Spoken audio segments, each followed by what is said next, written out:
Madam Chair, the second item on our agenda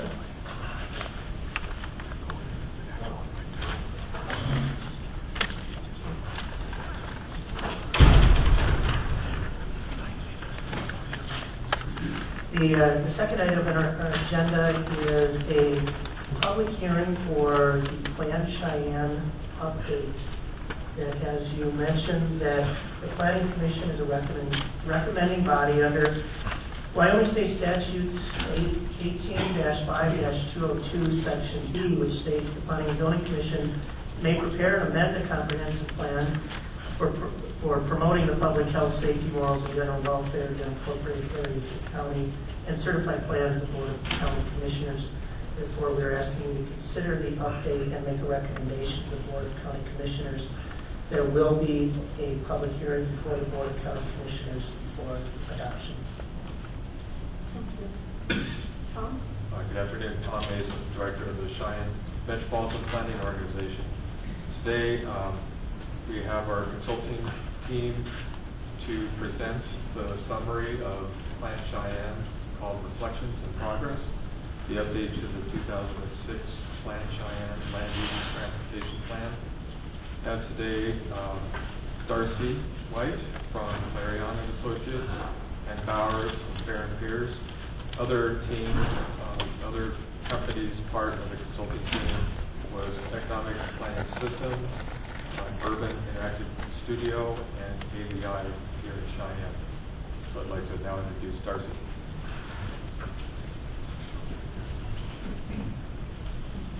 Good afternoon, Madam Chairman of the Commission. My name is Darcy White, with Planning Associates. Could you speak a little louder, bring the mic? And then also, could you state your address? Sure. Address is 621 17th Street, Denver, Colorado. Did you get it? 621? Okay. Thank you. Thank you. Wanted to give you a brief overview of the community plan and the process that we've gone through over the last couple of years. Anne will then step in and provide an overview of the transportation plan specifically. In terms of the plan itself, as Tom mentioned, the plan was originally adopted in 2006. This is the first major update to the plan. The plan essentially is a long-range plan for the city and the county. It really guides how and where the community will grow. The plan was prepared in accordance with Wyoming state statutes and has involved a significant amount of community involvement, both as part of the earlier process in 2004 to 2006, as well as this update. The plan serves as a resource for the city and the county and the MPO. It's really used in day-to-day decision-making by the staff, as well as for our elected and appointed officials. The plan is designed to provide a balance in terms of where growth can be provided and also reflect a variety of community interests. One thing to note is that the plan foundations, which are these 7 items here on the slide, haven't really changed since 2006. To give you a little bit of background on where these came from, when the plan process got underway in 2004, this was really based on the Vision 2020 process that had started in the early 2000s, which was a chamber-led process. So there were a number of ideals that were raised through that process. The first Plan Cheyenne process built on those and came up with what we're calling the Plan Cheyenne Foundations. And so one of the very first things we did as part of this plan update process was to take these values and ideals back out to the community to confirm whether or not this was still the direction that the community wanted to go, whether we needed to make refinements. Essentially, these foundations have remained unchanged in this update. In terms of why we plan, I think there are a number of reasons I mentioned in terms of the day-to-day logistics of how a plan is used, but I think looking at some of the statistics over the last couple of years helps us understand how this comes into play. The community, despite the recession, has continued to grow and thrive since the last plan was adopted in 2006. There has been significant growth in both housing units, residents, and jobs, and that growth is projected to continue. So having a plan in place helps guide the community in terms of where that will occur, how to maximize the benefits to the community of some of those new opportunities.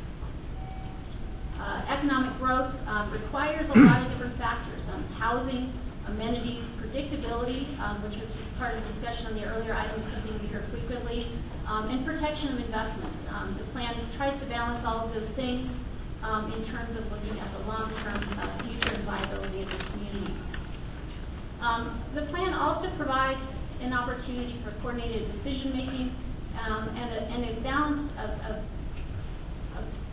starting point for discussion about what the community would like to see. So it helps with prioritization and also provides some predictability in terms of what's expected to occur in different parts of the community. So it can also aid in promoting efficient development over time. In terms of the community process that we've been working through over the last couple of years, as I mentioned, this is the first major update to the process. This is a 5-year update that's required for the MPO to continue to receive federal funding. But it is also a targeted update. This is really important to emphasize. I think much of the policy direction and the recommendations included in the 2006 plan haven't fundamentally changed. There's a lot of technical updates that needed to occur in terms of the trends and existing conditions, new opportunities, and some new information that Anne will talk about in the transportation plan. But the core values of the plan have not changed since 2006. In terms of opportunities for public input, we've had a variety of opportunities over the last 2+ years. I'll talk a little bit about some of the community meetings. We have maintained a dedicated project website throughout the process, which had an ability for folks to sign up for notifications of meetings, comments, provide their feedback that way, as well as a number of in-person meetings. Tom did a number of updates, kind of road shows with different groups in the community. There is a complete summary in the plan in the appendix if you're interested of all of the outreach that was conducted both as part of the 2006 plan and this process. We did hold 5 community meetings over the last 2 years, and in terms of the locations, we actually had a variety of locations, and in one case, leading up to this adoption process, we actually held 2 meetings back in October at a specific request from the folks in South Cheyenne at the Laramie County Community College. So that came out of our discussions with the joint elected officials update in September. So we've tried to reach out, hold meetings in different parts of the community, and provide a variety of opportunities for input. In addition to the open community meetings, we've also held a number of updates with the city and county elected and appointed officials. We did 2 joint updates with the city and county commission and city council and county commissioners. We also did a joint planning commission update as well as individual updates with each group over the last couple of years. So we've had a number of opportunities for input. All of those meetings were advertised and open to the public. In terms of the overall process, we started in the fall of 2011, and that takes us here to early 2014. We had those meetings organized at key points in the process to ensure before we went to the next phase that we allowed an opportunity for input at each of those phases. In terms of the highlights of the community plan, major changes, I mentioned that much of this information has been carried forward in some form from the earlier plan. One of the biggest changes you'll notice is the plan is a lot thinner than the earlier version. There was a lot of repetitive information. We spent a lot of time streamlining, trying to make the document more user-friendly and accessible to the community and those who use it on a day-to-day basis. So a lot of that was structural. We have made some policy refinements to just clarify the intent of some of those policies. But in general, a lot of that information is pretty consistent with what we saw in the 2006 plan. In terms of the future land use map, the map on the screen is the 2006 map. As I scroll to the updated future land use map, you'll notice at first glance it looks pretty darn similar. I'd like to walk through just some of the specific changes that have been made to alert you to those. The first of those is that we did expand early in the process the boundary, the MPO boundary on the south side of the planning area. You can see the purple box up there. To accommodate the US 85 corridor, so that was a change in just the area of extent that the plan was looking at. Another significant change was in the Swan Ranch area. This area was previously designated as residential in the 2006 plan, and as you know, there were changes in that area. New PUD adopted that's primarily employment, so we've made changes to reflect that area. Other changes north of Little America to reflect some input we received there about potential changes down the road, so there's more mixed use there, and residential opportunities in addition to employment, as shown on the previous plan. Around town, there were a number of plans that had been adopted since 2006, and so a lot of our technical updates were to go back, look at those different corridor studies, localized planning studies that had been completed, and make sure that the plan was consistent with those. So there are a number of targeted updates that were made to address separate plans that were adopted since 2006. We were just speaking of the Archer campus. There were some updates in this location as well. This was previously shown as agricultural rural prior to the PUD being adopted in its original form. Additionally, in the southeast area, there were a number of sub-area and development plans that had been adopted since the plan was completed prior. So we've made updates in those locations to reflect that. One thing to keep in mind is that the land use map in the community plan is more generalized than the PUDs that get adopted on an individual parcel basis. And so it's more generalized. We've made attempts to align those with the map as best we can, but the underlying PUD will carry forward in that case. One specific example is the Sweetgrass property PUD, and we received some comments that we hadn't quite captured that correctly. We're in the process of making that correction now to align that more carefully. In terms of other major updates to the plan, since many things have been accomplished since the plan was adopted in 2006, the action plan and implementation strategies have changed a fair amount. We've updated and removed things that have been accomplished since the plan was adopted and added new items to address the things that haven't been taken care of. It's a very strategic action plan working through some of the specific actions for concurrent and ongoing projects as well as near-term and longer-term projects. We covered a number of these in our last update with the Planning Commission as well as our joint update back in September. We have also added a performance monitoring section both to the community plan and the transportation plans to allow the community to help track progress over time. So it's one thing to set a direction that you think you want to go, but to be able to understand what's changed as a result is really the goal of the performance monitoring section. So there are a number of specific recommendations in there that would be then reported back in terms of updates on the plan in the future. So when staff comes back to you with an update in a year about what's happened since the plan was adopted, there would be some specific measures to look at and see how things are progressing. So with that, I'm going to turn it over to Ann Bowers with Fair and Pierce to talk about the transportation plan.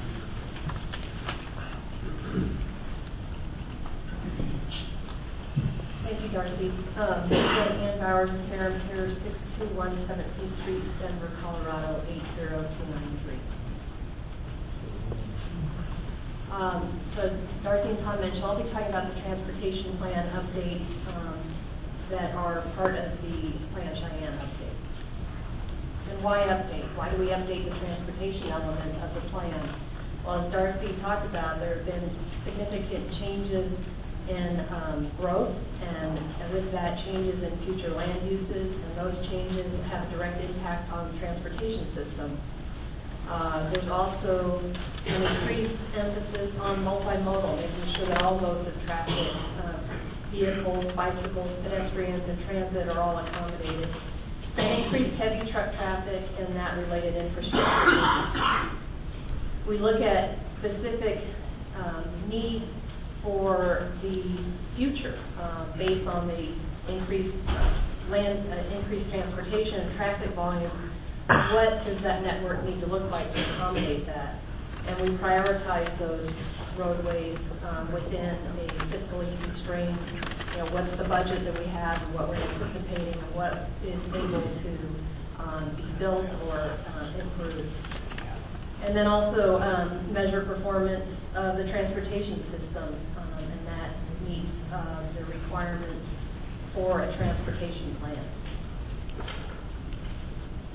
So some of the recent changes, as I talk about, land use changes have a direct impact on transportation system. It helps us identify, again, what is needed as far as roadway network improvements, looking at transit needs, and then determining what needs are eligible for federal funding. Some of the new elements and policy emphasis since the last Plan Cheyenne document are safety. This transportation plan includes some targeted policy updates on safety and performance measures such as accidents.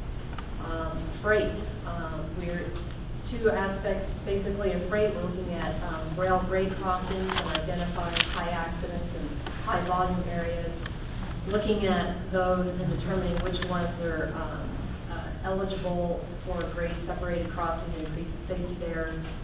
We've also worked with the Wyoming Trucking Association in documenting and incorporating into their feedback on their freight needs.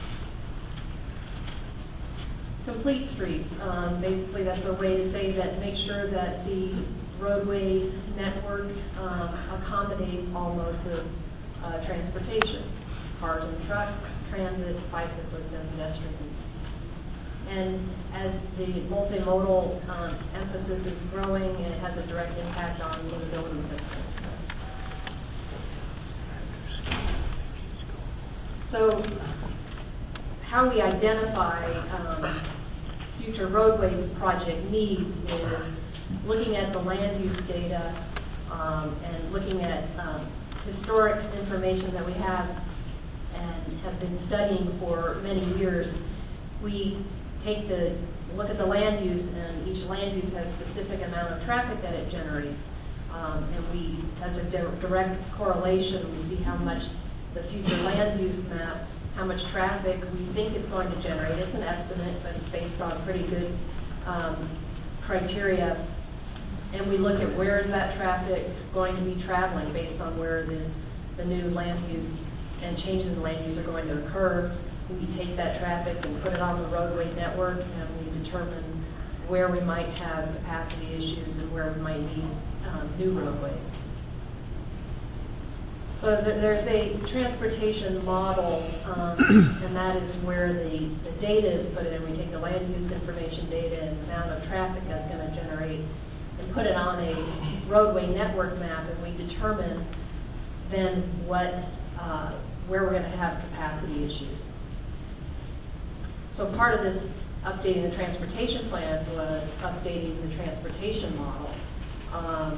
We looked at the existing transportation model now, looked at the year 2040, incorporating all the land use changes that are projected and population estimates. And we go through some validation and calibration of that model, which now meets the Federal Highway Administration validation and reasonableness guidelines.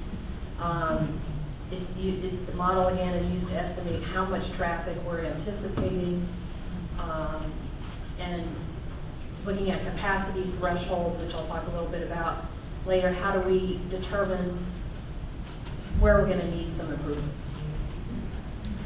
So congestion analysis is part of that. When we see what roadways might not have maybe over capacity with the future land use, it helps us determine priority projects. Level of service, you may have heard that term before. It's basically, talks about congestion on a roadway system. It goes from level of service A to F. It's just like a report card. Level of service A is great, free flow movement. F is congested.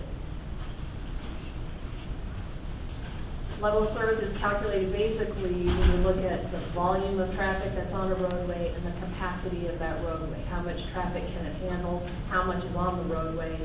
If there's more volume than capacity, obviously you have a problem.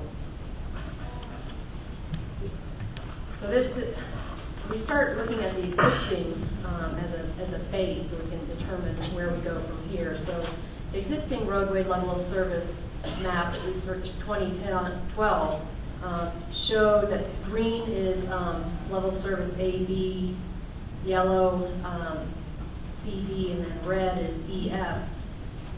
There are a few locations where we have some existing capacity problems, but overall the system is operating well. Then we add the traffic numbers with the 2040 land use and put that on the existing roadway network, adding any other roadway projects that have been identified and have identified funds for. And we see where we then might have problems, and you can see there are more red areas in this map than the last map. So the next step is we look at, hey, if we had endless funds to do all the roadway improvements, what projects would those be?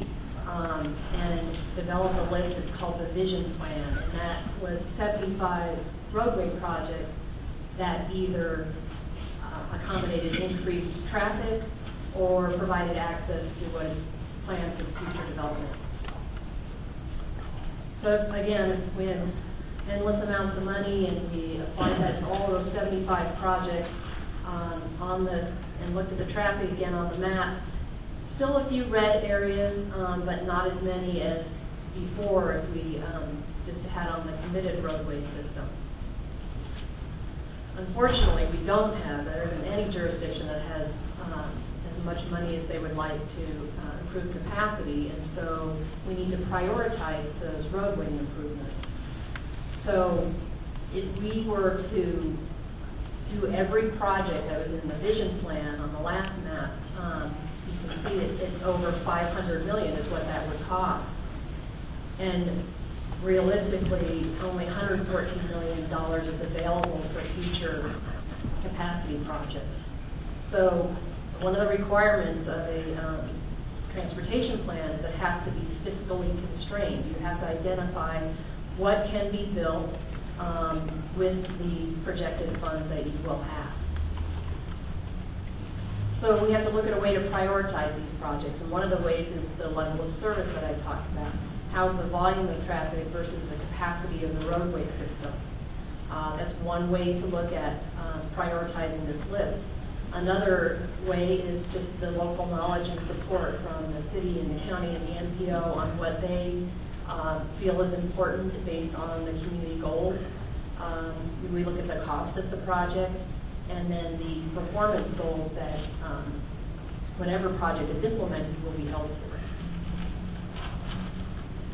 That helps us come up with a fiscally constrained roadway network. And with that, again, we take whatever projects are prioritized, put them in the network again with those future traffic volumes.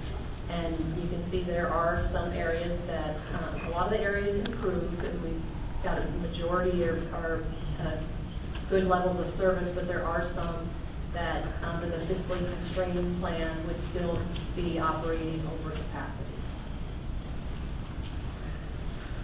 Talk a little bit about the performance measures. Again, this is a requirement now in transportation plans, and Darcy talked about a little bit about why do we do that? Well, we want to make sure that any money that is being spent wisely and making sure that we're getting the best bang for our buck, if you will. Some of these performance measures, the list hasn't been developed completely yet, but some of them will take into account safety. And fortunately, the Cheyenne area already collects a lot of the data that's needed to monitor the performance measures that will come about.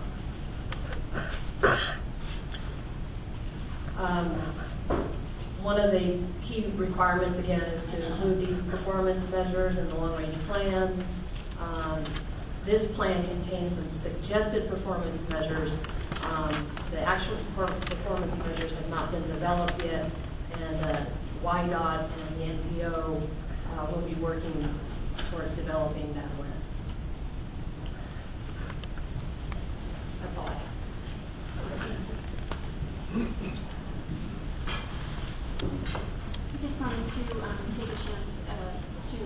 provide additional comment.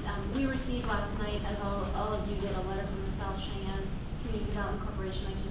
One point I wanted to make in terms of the process. I talked a little bit about the community meetings and wanted to assure you that we have made every effort to hold a number of meetings. We've reached out to the community. We actually specifically held that meeting in South Cheyenne to try to respond to a specific request and have one person show up that evening.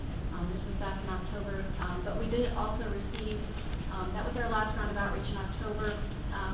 The notification that the plan would be coming out happened at that time.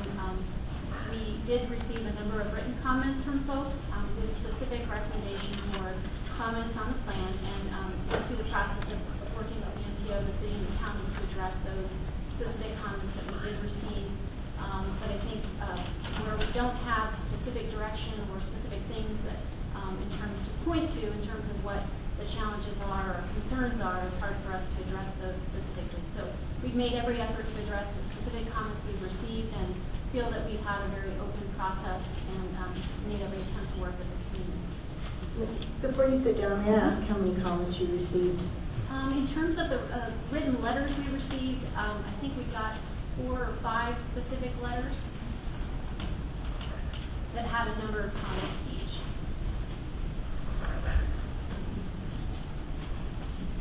Any other questions that you have on the community plan or the transportation plan at this time?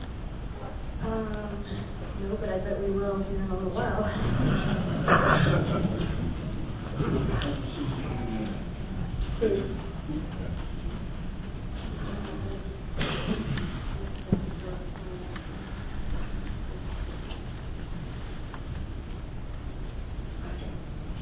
Madam Chair, John Shepherd with Laramie County Planning and Development, that you should have before you correspondence that was received by our office, that you should have a letter from the South Cheyenne Community Development Association. You should have correspondence from William Edwards and John Volk. You should have correspondence from the Prevention Management Organization of Wyoming.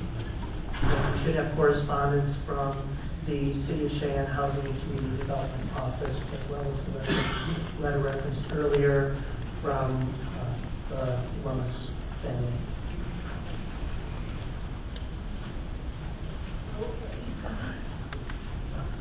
Okay, this is a public hearing. I want to go over kind of some of the ground rules again and make sure that everybody understands we are just a recommending body.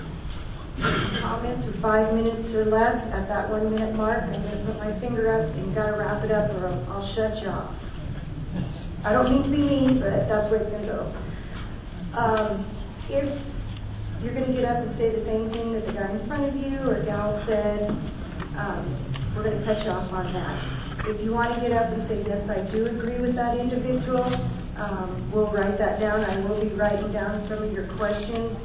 We'll try to answer them this evening. If not, we'll postpone the meeting and try to get back with you. And then too, if not everyone gets to talk, if we have probably 60 different comments, then I'll let each one of you talk. I've been trying to think, how can we start this? But the individuals need to go up to the mic. You need to state your name and address and your comments. And so I would appreciate, because we'd like to hear on both pros and cons of Plan Cheyenne, so if you can kind of alternate a little bit. And I want to disclose one thing. I know a lot of the commission people up here, we received a lot of phone calls, a lot of emails, and a lot of messages. And I just want to be upfront and tell you that we did, that did happen. So we'll let this gentleman start. Just a sec, I got to find my phone. Oh, you're okay. 5 minutes. Okay. Can I time it? Oh. Yeah, I have a stopwatch on my phone. Okay, go. My name is Tim Buick. I'm at 2512 Cary Avenue. And my understanding is Plan Cheyenne is a cooperative endeavor between the county and the city. My view is, well, freedom is important to me. One of the things that I found missing from the presentation that we viewed just now is one of the policy emphasis to me ought to be freedom. Yep. because freedom doesn't just work. Freedom matters. And it certainly does here in Wyoming. We are one of 4 states that's growing right now. And so I welcome my friends from the low-growth, high-tax state of Colorado to the low unemployment, low-tax, high-growth state of Wyoming. We do know a thing or two about growth here. It's simply and precisely and exclusively because we emphasize through public policy and through our culture, we emphasize freedom. And so I would suggest when we're thinking about this cooperative arrangement between the city and the county, I have had many run-ins with the city of Cheyenne. I appreciate the county's leadership on this, but as we state this, as we consider this matter, the city of Cheyenne has an extremely high burden of persuasion when it comes to city planners running amok with language such as this. And so let me just close by saying freedom works and freedom matters.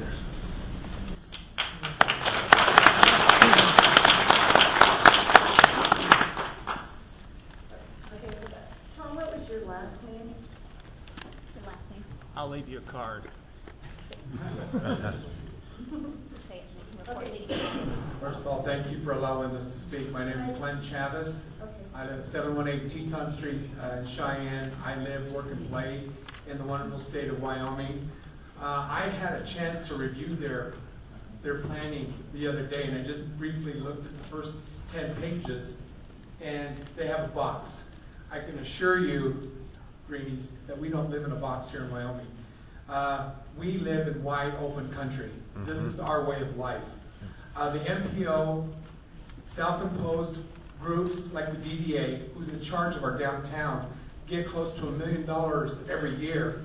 And boy, they've done a wonderful job with our downtown, haven't they, folks? I can assure you, these are my friends and neighbors. And I would question any one of these that did any of these studies. Name me 5 businesses over on the south end of town, the name of their owners. 5 businesses downtown, the name of their owners. Because you didn't come and ask of the community. If everybody knows me here, I run several community functions throughout the year, and I advertise them. And guess what? Between all my events, there's close to 10,000 people that show up to these events. And you've been here 5 years, since 2011. You've held 5. That is something that we're not accustomed to here. We don't need any outside organizations from Colorado telling us how we need to grow and to control our traffic. We are proud people. We are friends. We're neighbors. We love our open space. And I'm sorry, but I'm against this Plan Cheyenne. Again, these self-organized groups that they come in here. And you look at the board of directors and the people that are appointed on there, they're just recycled people that come in here, they get these grants, they're talking about that $113 million. They will write grants among themselves. You guys know that, we know that, and you know what, we're fed up with it. Speak up, Cheyenne. Yep.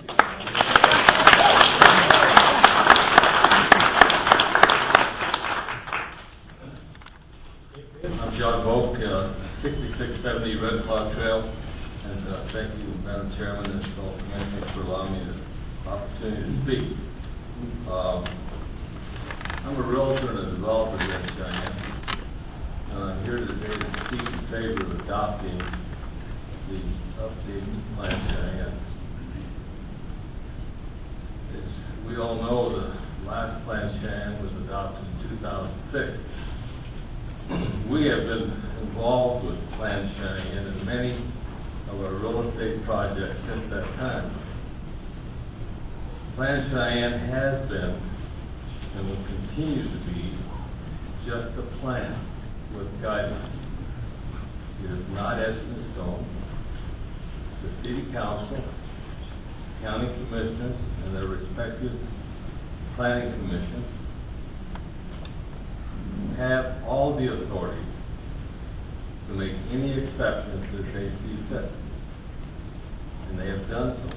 I've been involved in many of them.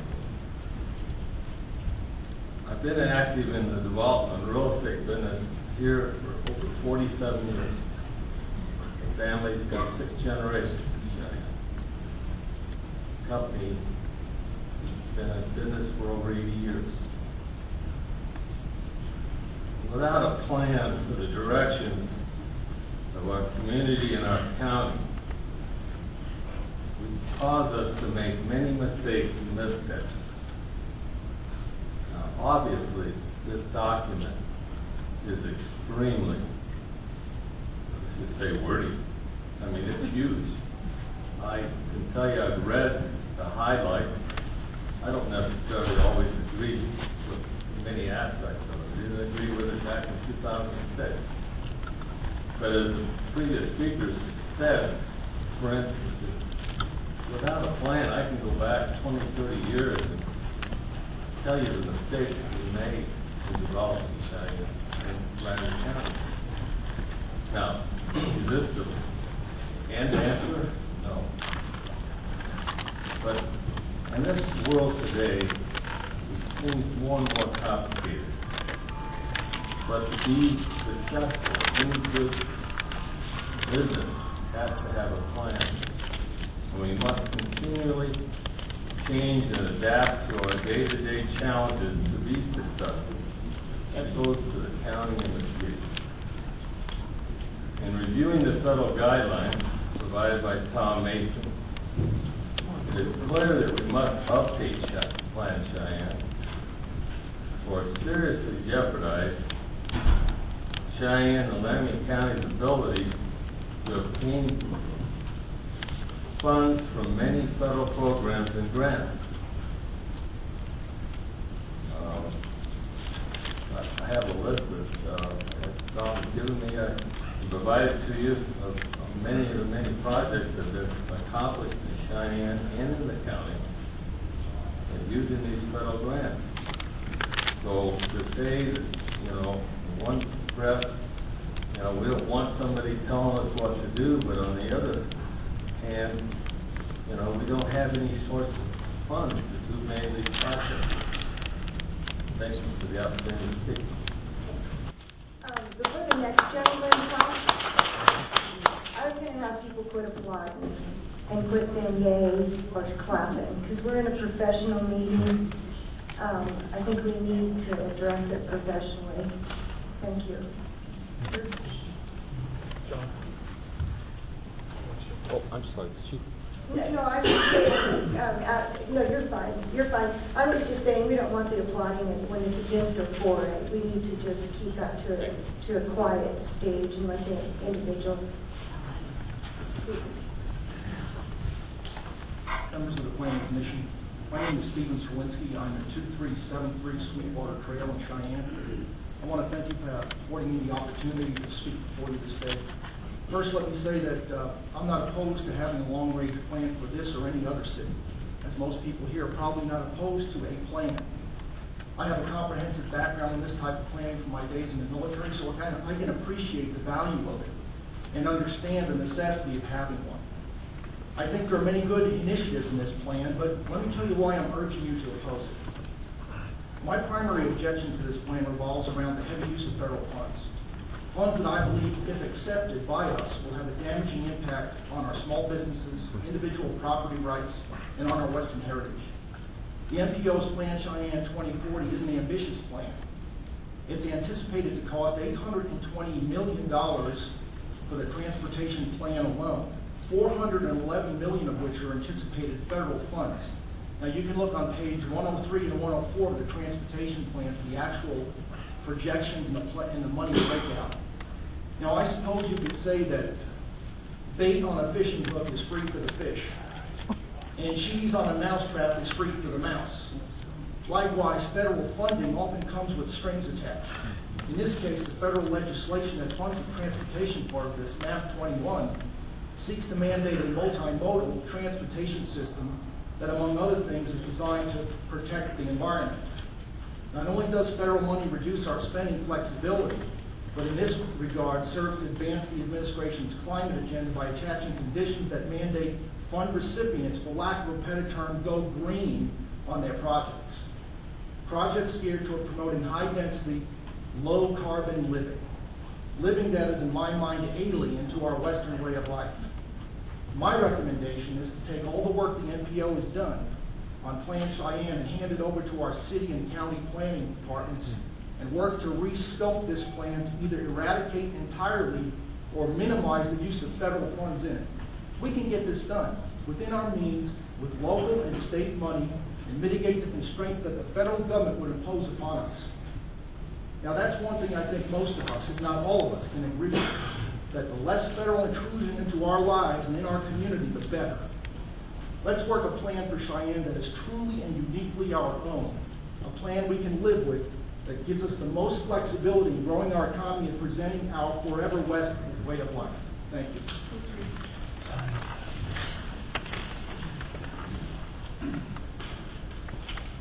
Chairman, members of the commission, my name is Joe Doherty. I work for the City of Cheyenne, for the Cheyenne Transit Program. I've actually worked for the city in numerous capacities over the course of the last 25 years. For the last 12 to 13 years, I've worked for the city as the director of the Cheyenne Transit Program. The Cheyenne Transit Program is a federally funded bus transportation program that provides transportation in our community. Our north boundary is 4 Mile Road, our south boundary is Terry Ranch Road, our west boundary is Military Road, or Grand Top Road, as many of you know it, and I believe our east boundary is the business park. Campstool. Actually, it's this side of Campstool. It's I believe, back this way. Last year, we provided some 290,000 rides in the community. Approximately 25% of the rides that we provide in the community are to senior citizens. We also provide many rides to persons who are ADA disabled. We also provide a lot of rides to people that help them sustain their self-sufficiency by taking them to and from work.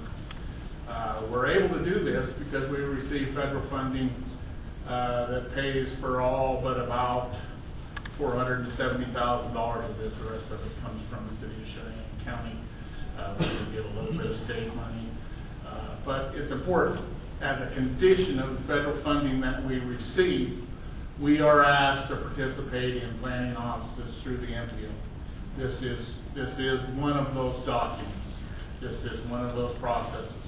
Good things have come about to our transportation program and our transit system because of having a planning system in place. Our ridership has more than doubled over the course of the last 8 years. That's a direct result, to some degree, of the planning efforts that have gone in, the changes that have been made, and the improvements that have been made to the system. So, although nobody likes over-planning, and I'm one of those people, I think that it is important. So can I ask you a question? Can you give us a total dollar amount that you think that cost? I know you gave 290,000 rides, and you got 470,000 from the city and county, which I know it cost a lot more, but what do you think that is worth? In rough numbers, our overall what it's worth. Mm-hmm.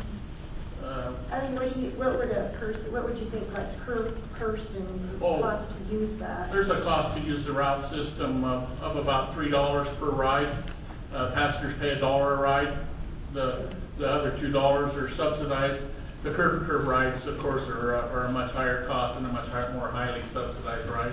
Does that answer your question? Yes, because I can figure out if it's like $3. Yeah, I can figure that out. But then the senior citizens pay 25%. Do you ever let people ride it for free? Senior citizens do ride the route system for free. Okay, I can figure that out. Thank you.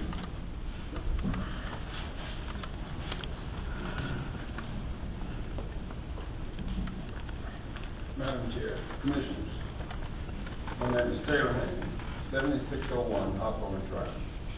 First, thank you for the opportunity to speak, but also thank you for your service. Your service is volunteered to make our community better. I appreciate that. Several issues, and I'm trying to get to the point. Someone asked if this was constitutional, and there's always a balance between planning and zoning and the Fifth Amendment of the United States of America, which addresses private property and takings. And when government acts to plan, to zone, to dictate the use of private property, it needs to have a compelling reason, and that reason must be public health and safety. Not convenience, not economic development. Public health and safety. Now, the best government is always closest to the people. The enforcement arm of this planning process is the Cheyenne UDC codes. If you go to Series 7, form-based codes, you see onerous violations of private property rights, not just in the city of Cheyenne, in the entire campus, through a process called transect zones. A type 1 transect zone is a zone held without any development for its ecological and aesthetic value. Where will the city of Cheyenne get that land? Perhaps a ranch I used to own west of town, perhaps a ranch somebody owns north of town. So that's a strict violation of the Fifth Amendment of the Constitution of the United States. So we need to look at that, and I would direct the county attorney to view 2 Supreme Court decisions. New York versus the United States, 1992, 505 U.S. 144S. And read the opinion of the court there.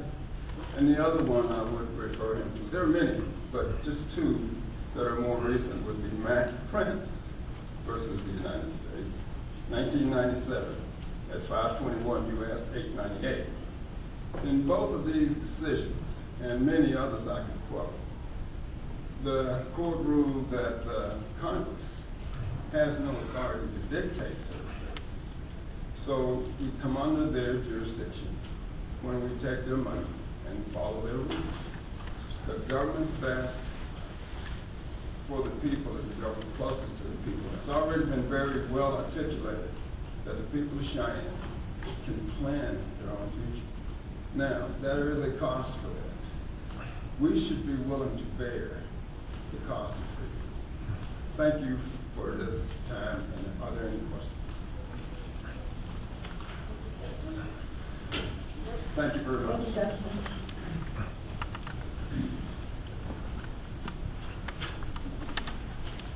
Good afternoon. Wendy Volk, 3918 Pioneer Avenue, Cheyenne. I have a PowerPoint presentation. It's a PDF file. It's just exactly the image. Do you have a USB drive? It's just maps, pictures. Madam Chair, as a practical matter, that we only accept electronic presentations ahead of time and at discretion to keep the process rolling. Okay. We can accept that if you want to submit that to staff for the Board of Commissioners. Okay. Then I'll just tell you the PowerPoint presentation I handed you. That's exactly what that's it right there. If anyone else wants to see it. Well, if you'd like to hand this around, we have an extra one. Okay. There's actually 4 of those there. Okay.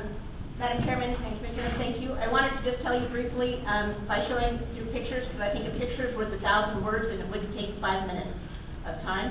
But basically, Cheyenne's experienced, and Laramie County has experienced a mini boom based on the economic level of activity.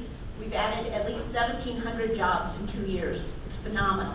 Our low employment, increase in sales tax activity, sales and use tax, lodging tax receipts, all very positive. Increase in tourism, all very positive. But in terms of where the jobs are, there's a picture in your packet. I'll direct you to page 3, and it'll show exactly where the jobs have been going. You will see down at Swan Ranch, 200 jobs. You'll see at the North Range Business Park, 700 jobs. And you'll see out at the Cheyenne Business Park area, 3,500 jobs, where those jobs are situated. You'll see on the handout number 4, Campstool Business Development. I am a licensed real estate agent. I'm the daughter of my father, John Volk, who was talking about as a developer. But the Campstool Business Park area has over 3,500 jobs that are employees of both the county and the city. And that's everything from the Archer Complex, the Juvenile Detention Center, coming all the way down to the Rocky Mountain Industrial Park area. And the Plan Cheyenne has been a big part of the success of those areas in developing and recruiting businesses so that we have jobs for our children and grandchildren for coming. The next item, and I really wanted to be able to show this online, is an aerial view that you'll see of Camp Stool looking to the northwest of where the proposed development is going to continue to grow. It will show you the Saddle Ridge subdivision, where there is an elementary school that is attended both by county children and city children. And the MPO and Tom Mason have been a tremendous success in the development of the Saddle Ridge subdivision. The Greenway has the interconnectivity. There are 700 residences that will be in that subdivision alone when it's filled out in a year and a half. A year and a half. We started the subdivision 7 years ago in conjunction at the same time of the Plan Cheyenne, and we were able to, I think, have been an integral success. There is also one more image you'll see of the I-80 interchange. We have been working very closely with all of the government entities, including the Plan Cheyenne, in being able to go forward with the Camp Stool Christensen corridor connecting I-80 at Camp Stool to East Pershing. It will increase immensely the safety and habitability of the county residents and the city residents by opening up that corridor tremendously. Lives will be saved. And likewise, you'll see the Saddle Ridge imagery showing eastern Laramie County. I think if we would have taken this aerial photo 10 years ago looking out east, we would not be able to see what you see now, just a few months ago, how much that has built in, both with the city and the county abutting each other. So thank you, Madam Chairman. Those are just some pictures that I think have been truly representative of the success of having a plan for Cheyenne and Laramie County to grow. And it's something that there have been times when we've gone to Tom Mason and said, we need to talk about, this doesn't fit exactly the way we like it to. Absolutely. And it has been, we've been able to work around solutions like everything else in life. Thank you. Thank you very much. Good afternoon, ladies and gentlemen. I am Laura Jeffrey at 1903 South Greeley Highway. I'd like to thank you for the opportunity to come before you. The first thing I'd like to do is read the letter that was sent yesterday afternoon so that the folks in the audience can hear what the South Cheyenne Community Development Association's thoughts are on this. On behalf of the residents and business owners in South Cheyenne, the South Cheyenne Community Development Association hereby respectfully requests that the County Commissioner, City Council, and Plan Cheyenne Board to vote no on the MPO plan Cheyenne drafted dated January of 2014. The SCCDA was founded in 1994 and is dedicated to the communal and economic promotion, protection, stability, and development of South Cheyenne. The SCCDA is committed to fostering alliances between the residents, merchants, religious organizations, and governmental agencies directly and indirectly responsible for the well-being of South Cheyenne. As such, we have experienced multiple planned projects for South Cheyenne, including, but not limited to, South Greeley Highway, Fox Farm, Avenue C, Division Avenue, and College Drive. These projects were discussed, designed, approved, and acted upon without addressing the comments, concerns, frustrations, and rights of our residents and businesses. Case in point, the South Greeley Highway project was well on its way to fruition before residents and businesses were fully aware and able to respond. Fortunately, through the employment of attorneys, we were able to stop the project in its tracks and ask for the constituent input before further procession. The SCCDA sponsored several meetings with residents and business owners who were able to produce a plan that they felt best represented the needs of Cheyenne. The Fox Farm project is currently experiencing the same issues. The SCCDA was able to see the plan after it was completed and ready to be presented to the county commissioners and city council. However, our feedback, concerns, disagreements, and frustrations were not implemented nor addressed in the additional presentations. The SCCDA would have been included in the initial planning stages to ensure that our voice was heard. As a South Cheyenne community, we do not feel that our comments, concerns, and feedback are being taken into consideration. Outside agencies, non-residents, and out-of-state large firms are not familiar with our community, traditions, culture, or our citizens. They're looking to put small businesses out of business, enforce UDC codes that do not embody our Western way of life, and create unnecessary financial burdens on our city, county, and state that we cannot afford. The SCCDA has met and discussed the MPO Plan Cheyenne draft. We discussed in length the pros and cons of the plan. We voted unanimously not to support the plan as currently drafted. We feel the plan needs additional consideration, planning, and input from residents and businesses of South Cheyenne. We also recommend giving residents of Cheyenne and Laramie County an opportunity to voice their opinion by taking this plan to a ballot. Please give the residents of South Cheyenne a proper voice in the decision-making process of future planning of our beloved properties. We ask that you respond to our request by speaking very clearly to the draft by voting no. I'd also like to make a couple of additional comments. We understand that our community requires growth. We are not opposed to growth. We support growth. We are trying to grow South Cheyenne, trying to encourage businesses to come to our areas and also to develop residential areas. Regarding the public comment, we really never had an opportunity with the OPO to make a public comment until we consulted attorneys on the South Greeley Highway project. Then the Fox Farm project came up, and they came and gave us an opportunity to hear about it before they presented it, but they didn't present any of our information, as I already stated. Our concern primarily derives from their lack of community input. We received informational briefings, however, when we make recommendations, we're not being heard. They constantly tell us why our reasons are not good enough, why theirs are the best, and they disregard what we have to say.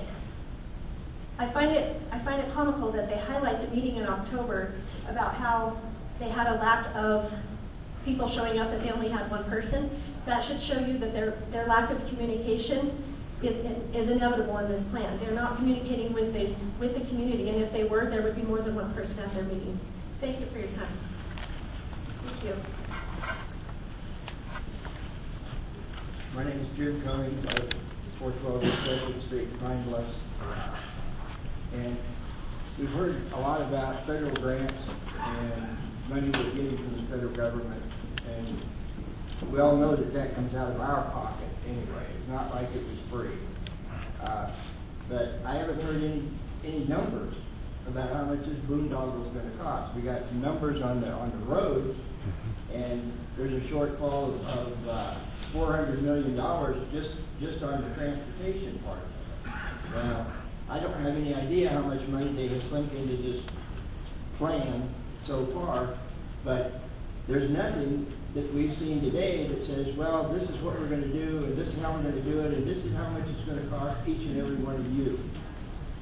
And your taxes are going to go up 20%, your taxes are going to go up none, you're going to make money from this, the federal government's going to pay for it all. That's, all the money that has gone into this so far is tax money. It all comes out of our pockets. None of these people involved in the plan have sunk any of their money in it.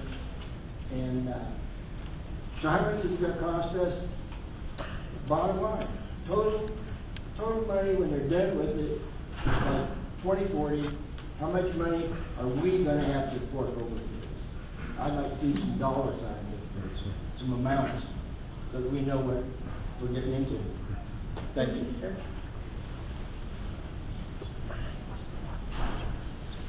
Hold on a second, I have to switch. Okay. Thank you. My name is Mike Wyland. I live at 5118 Sagebrush Avenue. I'm coughing and cold here, so.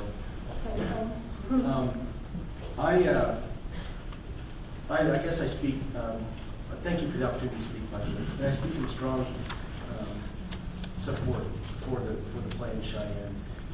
I guess I first must say I am a member of the Citizens Advisory Committee on the OPO, and I have been just amazed at how much they have tried to reach out during the past year or two to give public input. It's almost like, wow, they're going way out of their way. And there's been many times for people to comment, offer suggestions, and the plan could be altered and stuff because of that. And I think that process is still going on. I think, most quality, or any quality city needs a plan. And I've actually read the whole plan, and it's very good and comprehensive. And I think if we're going to have a city that's going to grow the way we want it to grow, I think we need a plan. And I think this is one that's going to do it. And so I strongly support myself, the plan, and your consideration. So. Okay, thank you, sir.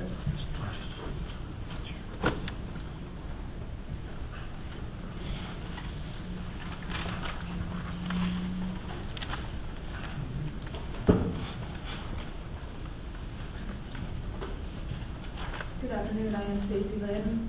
I am from Laramie County, Colorado. However, my roots in Wyoming go back over 100 years. My grandmother, her family homesteaded in Wyoming, so I'm proud to be here on behalf of my grandmother's heritage. Plan Cheyenne, the mission statement in Plan Cheyenne is to bring the city's regulations into compliance with the plan. Plan Cheyenne is the programs and policies, and the Unified Building Codes are actually the enforcement mechanism for that. The Wyoming Constitution mandates that the UDC and Plan Cheyenne are in compliance with the Constitution. Luckily, we have a real-time example of how that works. You're all familiar with the sign issue that you had with the number of signs you could have in your yard. And the reason that came up was because of the livability issues in Plan Cheyenne. It wasn't considered livable to have a political opinion out in your front yard, so they tried to restrict that. However, as you know, the court overturned that as being unconstitutional. So this is Plan Cheyenne. This is the major update. It is over 500 pages. The Unified Development Codes are underneath. That's over 300 pages. And this is the Wyoming Constitution. It is 77 pages. The Supreme Law of Wyoming says that everything in Plan Cheyenne and in the UDC are to be in compliance with this. So 77 pages versus 800 pages, this is the Supreme Law. The UDC document explains severability, and if you're not an attorney, which I am not, but I do know what the word means, it means that each and every policy and program in the UDC and in Plan Cheyenne has to be pursued separately if there's a violation of your rights. So that's a lot of different lawsuits in those 800 pages. This woman back here in the beautiful hat, I know her first name is Lorraine. She's spending a lot of her time and money fighting to protect her property. There are a lot of small business owners in Cheyenne who are just like her. Those people have worked hard to earn what they have now. Our responsibility as a population of human beings is to protect her, not to attack her. Boil it down to right and wrong, legal and illegal, and we should all be working to let this woman live in peace. This is a good time to note Article 1 of the Wyoming Constitution, Section 1. Power is inherent in the people. Section 32, 33, 34, 35, 36, and 37 are critical for Plan Cheyenne and the UDC. This has to do with eminent domain, compensation for property taken, uniform operation of general law, ex post facto law, rights not enumerated or reserved to the people.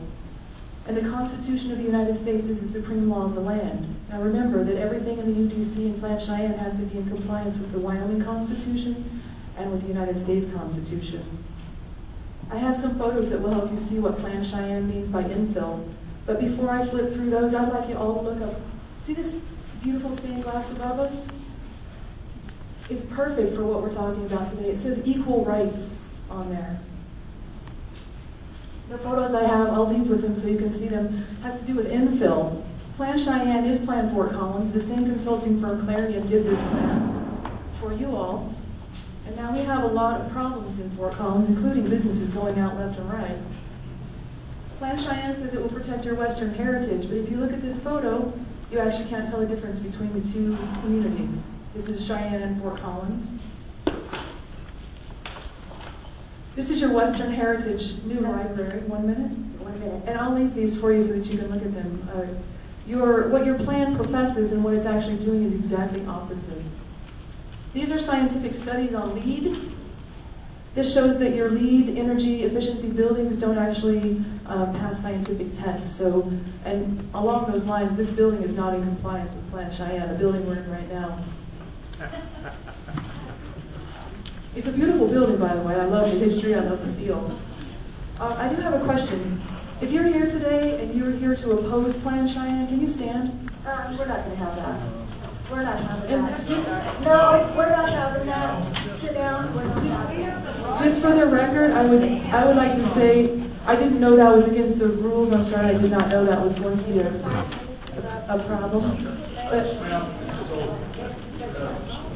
Thank you for your time. And I would like to say, I know you're volunteering. It's done 5 minutes. We're going to stick with everybody for 5 minutes, so we're done. Thanks. For the future reference, we're not standing up and we're not applauding yay or nay for it or not. We're going to keep this professional.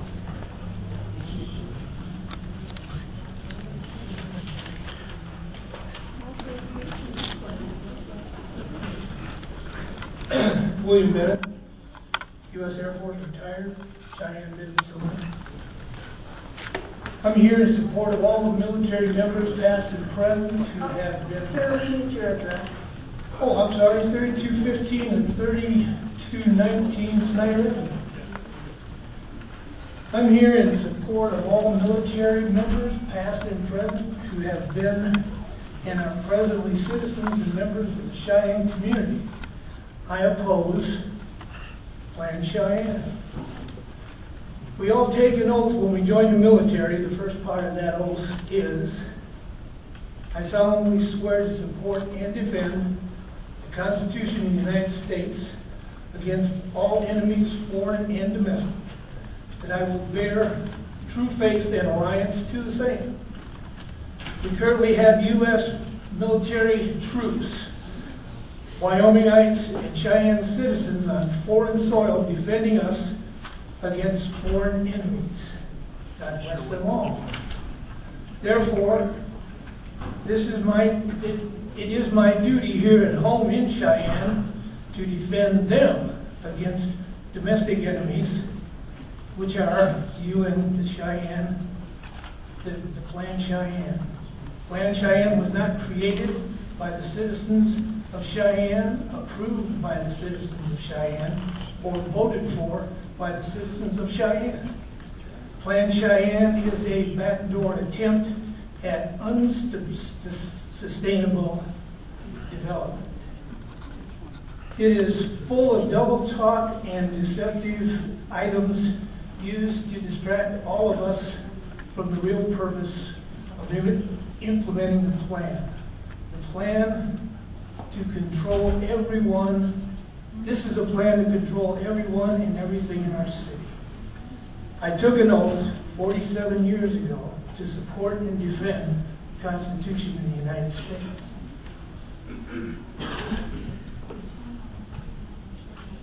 And the Wyoming Constitution by inclusion.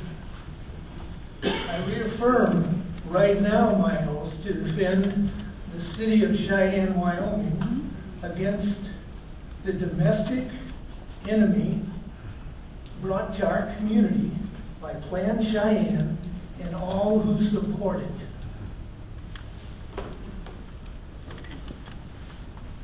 So help me God.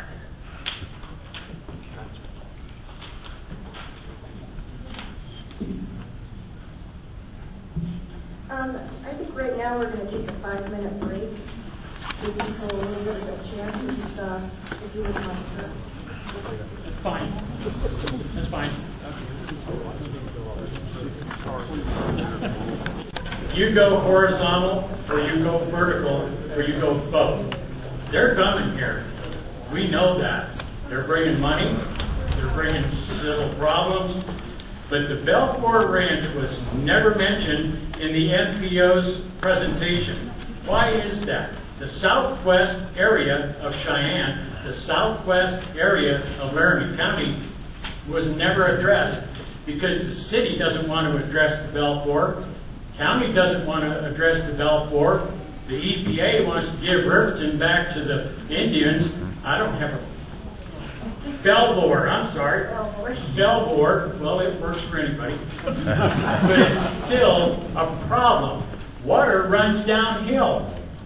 I keep praying for water for Laramie County, Cheyenne, and the state of Wyoming. If it's coming downhill, the Archer complex is going to punch wells in. That water's going that way. Sir, can we have your address?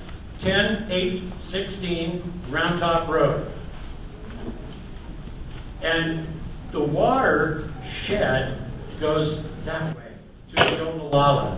We've got people from California giving us all kinds of surveys, conservation tips, and everything. We better address them. But the Bell-Boer Ranch has got to be dealt with. There's a lot of property out there that we're going to need for these people. I'm all for green trees, green grass, but I don't want green people. I don't want them sick. I don't want their food that comes from that watershed. Thank you. Thank you. I'm against this Plan Cheyenne. Diane? Okay, Commissioners, I thank you for letting me cut in here. We have another meeting to go to, and I just wanted to get up here and thank all of you so much for the job that you do. You're not paid to do this job, and I know that you care probably more than anybody sitting out here about what happens here. The commissioners are the closest government to the people, and we, most of us know our neighbors, our friends. We've been here for generations, and we know all the neighbors and friends and people to put on our different boards and commissions. And by statute, the county has to have a planning commission, and we just thank you for everything you're doing. As far as,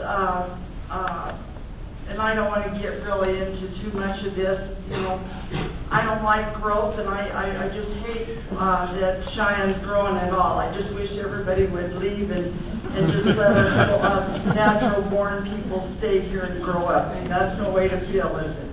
But anyway, I just want to say one thing. When everybody talks about all these people who are in Moses' friends, are friends with the lady from Fort Collins, well, she's from the same place those other people are from. So I don't think she knows this either. You know, we know ourselves, we know all our neighbors, and you know, we know what we want in Cheyenne. We're not, this is just a plan. It's a way to, you know, I don't know what Cheyenne, just like John said, I don't know what Cheyenne would look like without planning. Because when I first took office, some of those contractors come to me and they said, Diane, you've got to be more, you've got to do more planning so you don't just hodgepodge subdivisions here and subdivisions there without any planning at all for water and everything else. So I've got to leave, but I just want to thank you again for taking all this on. This is going to be a long evening, it looks like, and we've got to go to another meeting. So just thank you, and thank all of you for coming. One more thing. You know, I think I'm a Christian, and I think God knew what he was doing when he allowed Moses to be commissioner. Because since he's been commissioner, I've been on my knees every day. No laughing. Thank you. No laughing. No laughing. Boyd Wiggles. I'm with Wyoming Liberty Group. I live at 3359 Alexander Avenue here in the city. I also grew up in eastern County, so I am. Okay, so what's your last? Boyd Wiggles. W-I-G-G-A-M. Okay, and you gave us your address, right? 3359 Alexander Avenue. Thank you very much. Okay. I want to talk here a little bit about some of the underlying problems that technical issues in Plan Cheyenne. I'm not somebody that totally opposes the notion of a plan. I think a well-written plan can serve to help restrain local government spending and avoid pork barrel projects.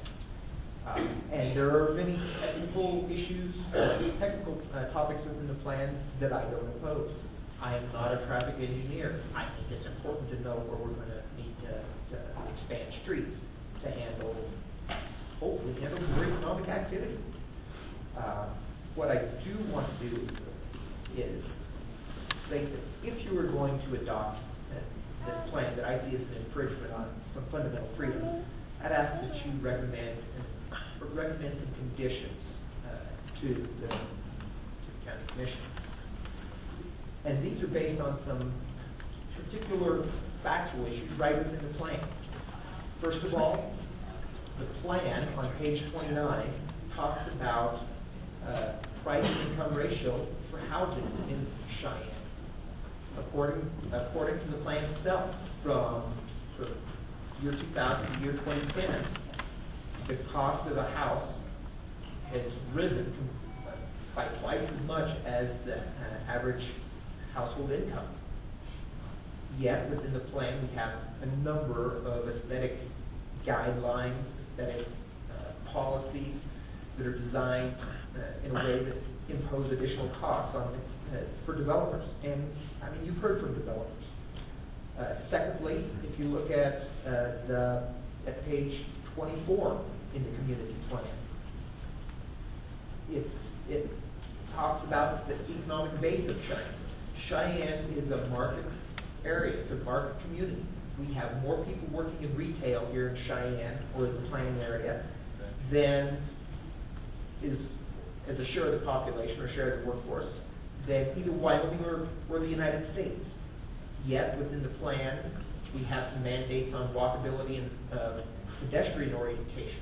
I like to walk. I love to walk. My wife refuses to drive on snow.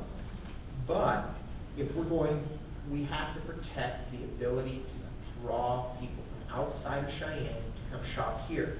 And one of the ways we do that is to protect the visibility for businesses, protect mobility, to make sure that folks from Scottsbluff or Torrington or Sydney can find their way in and out of town rather than drop on down to Fort Collins. There have been some changes from the last plan to this that I find highly troubling. Throughout the policies, the term should has been dropped from lots of goals. So now the goals read as an imperative. We will have designs that match the building next door as opposed to with a new development. We should try to do so. I'm troubled by some of the climatic realities that we deal with. This plan kind of assumes everybody would get out and walk and move around if they're given the ability. Yet, even yesterday, we were looking at 60-mile-an-hour wind gusts. I wasn't going to try to walk there. I certainly wasn't going to try to ride a bicycle. It didn't matter how nice the day was. And built into the aesthetics, the aesthetic principles that are throughout the policies of the plan, that are very subjective. They're not even something that we can implement by law very well and retain freedom. We ignore real issues. Okay, water scarcity. We mandate landscaping. Yet we know we've got a water problem. We're trying to deal with it, especially in the eastern half, portion of the county. And finally, I'm really troubled by how the aesthetic focus of the community plan tramples on the fundamental freedoms of individual landowners. Mr. Volk may want to build a development that looks differently from Mr. Woods or any of the other developers in the community, or an individual who wants to build on their own lot. Yet the plan's focus on aesthetics pushes up the costs for development, and it stifles people's creativity, their ability to express themselves through architecture, just look artful. I would ask that if you decide you need to recommend approval of the plan, please ask for conditions such as suspending the subjective aesthetic policies. Okay, sir, it's been filed. Until the market works. Thank you. Hi, my name is Cheryl Bird. My address is 316 East Nation Road, Cheyenne, Wyoming. And the reason I'm here is because I know how Plan Cheyenne can affect the little property owners. 2 years ago, my mother had a 5-acre parcel out south, which happened to be right on the boundary of 1 mile within the city. She wanted to subdivide it into 3 sections so she can give it to her children. And we had to go through the city. The city planner, when we met with him, insisted, because of Plan Cheyenne and the way they wanted South Greeley Highway to look, he insisted that we do a 30-foot road on the long half of one side of the property. We told him it didn't make any sense. The property is landlocked. There's nothing around it that would even indicate it needing a road. He insisted on it, said he wasn't going to recommend it to the city council until we gave him the 30-foot right-of-way. We ended up having to have Gary Krantz, who is your county planner, who does a wonderful job, or did a wonderful job, and he ended up calling and telling him there was no need for it, the county didn't need it, the county didn't want it. He still insisted we had to do another meeting where Gary Krantz did go with us. And I just know for a fact that if Gary Krantz would have been there to be our advocate for this, we probably would have had to get a lawyer. And it just doesn't make sense that, because of this plan, that, people are expected to give up their property for nothing, or be scared into thinking something's going to get taken from them and not be able to do something as simple as this. And I just think that you guys need to kind of look at it in the overall picture, not just, the bike paths and the green part of it and the big subdivisions, but, it does affect the little property owner. And I'm just glad that the South Cheyenne Community Development got together and actually bought this, because that's where I'm located. But I would just like you to know it does affect the little property owners also. And I would like you to vote no on it.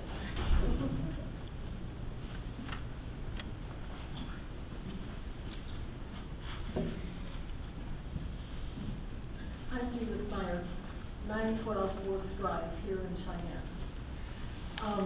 You are volunteers and appreciate that so much, because without you, things don't happen.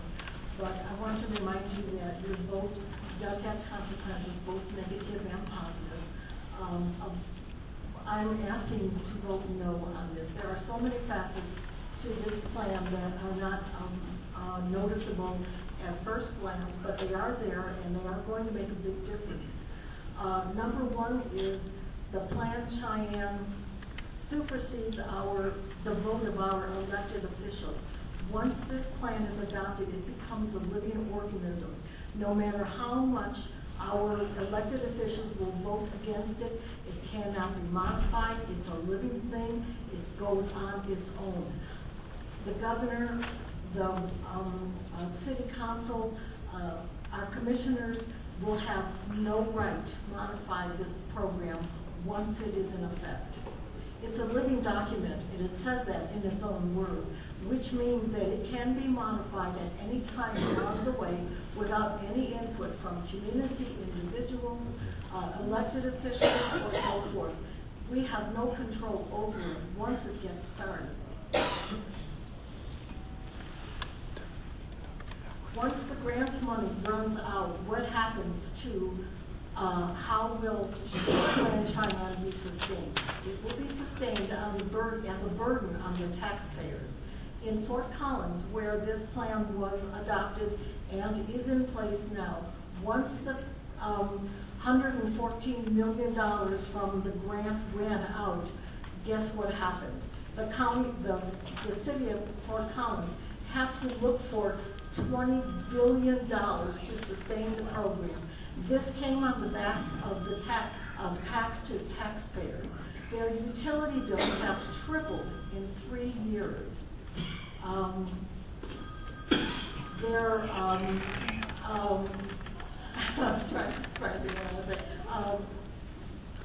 services to people who are most vulnerable have been cut. I've been an RN for 50 years. I have a master's degree, teaching credentials, and I've lived in the community for over 25 years. I have a lot of concern about what is going to be happening. If my utility bills triple, I will not be able to stay in my home. I will become homeless. I will not any further be a productive member of society. I will then have to have only choice but to go to the high-density housing. Once I'm there and I start to age in place further, what happens to my living, the quality of my living? How do I get to the doctor? How do I get entertainment? How do I get to church? The other thing is to remember that there is a fire code in Cheyenne. Do you know what their time limit on evacuating a building? It's 4 minutes. You have these high rises with all these apartments and people who have now lost some of their abilities. How are you going to get them out in 4 minutes? How are the fire trucks going to go down the middle of the streets when we have big sidewalks and very narrow streets. I want to be able to sit outside and enjoy the breeze. I like it, believe it or not. I want to listen to the birds. I want to garden. I want to be active in my own home. I don't want to be put out of it because there's a burden of continuing a plan that does not make sense. In Fort Collins, the plan demanded that all of the lights in the municipal buildings be replaced with the energy efficient ones. That cost $10,000. When they were approached and find out, well, what is the savings going to be for the community, they did not know on the side coming in. But they said, in 10 years, we'll be able to tell you. How did they know this was even efficient? Plus, they replaced bulbs that were not inefficient at all. So I'm asking for a no vote. I'm asking you, did you all read it? Did you read every single page of the document? And if not, how can you vote for it one way or the other? And the other thing I'd like to ask is, what is the ultimate cost of this going to be? Okay, thank you. Thank you.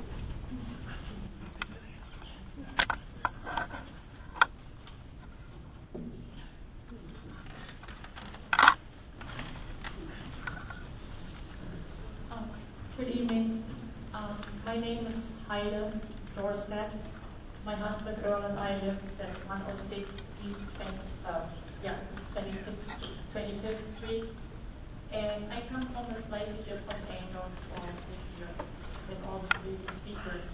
I was born and stayed in Germany, Berlin, Germany, for 23 years. I was fortunate enough to be raised in West Berlin, but we had plenty of family who was living in East Berlin and East Germany. Therefore, in my family, we discussed politics a lot.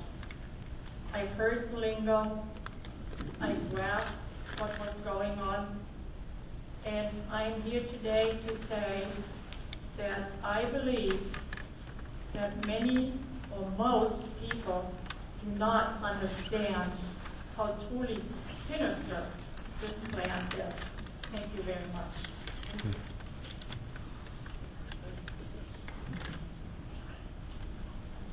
My name is Diane Barnhart, 122 West 6th Avenue. Which one? Jan Barnhart, 122 West 6th Avenue. Thank you. A lot of this items that I'm concerned about have already been talked about. Freedom. Judy Myers, the lady, 2 people ahead of me, she said it so eloquently, whereas if this plan is voted in, our city officials will lose their voice. It will be selling everything to the federal government. And for me to give it over to the federal government for $114 million is not worth giving up our freedom. One of the things that I learned that nobody has covered, but just is ridiculous, the city of Fort Collins and others, that if they have a party in their home, they are required to file it with the city that they're going to have a party. If they do not, and there's a problem, then they will be fined $1,000. I don't want that in Cheyenne, and please don't sell Cheyenne down the road. We need planning, but we do not need planning from the federal government. Thank you for your time.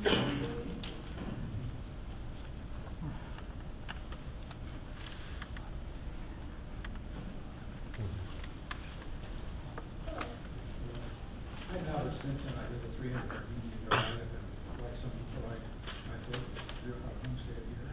Can you speak closer to the mic? Here for a long time. Can you speak a little closer to the mic? They're not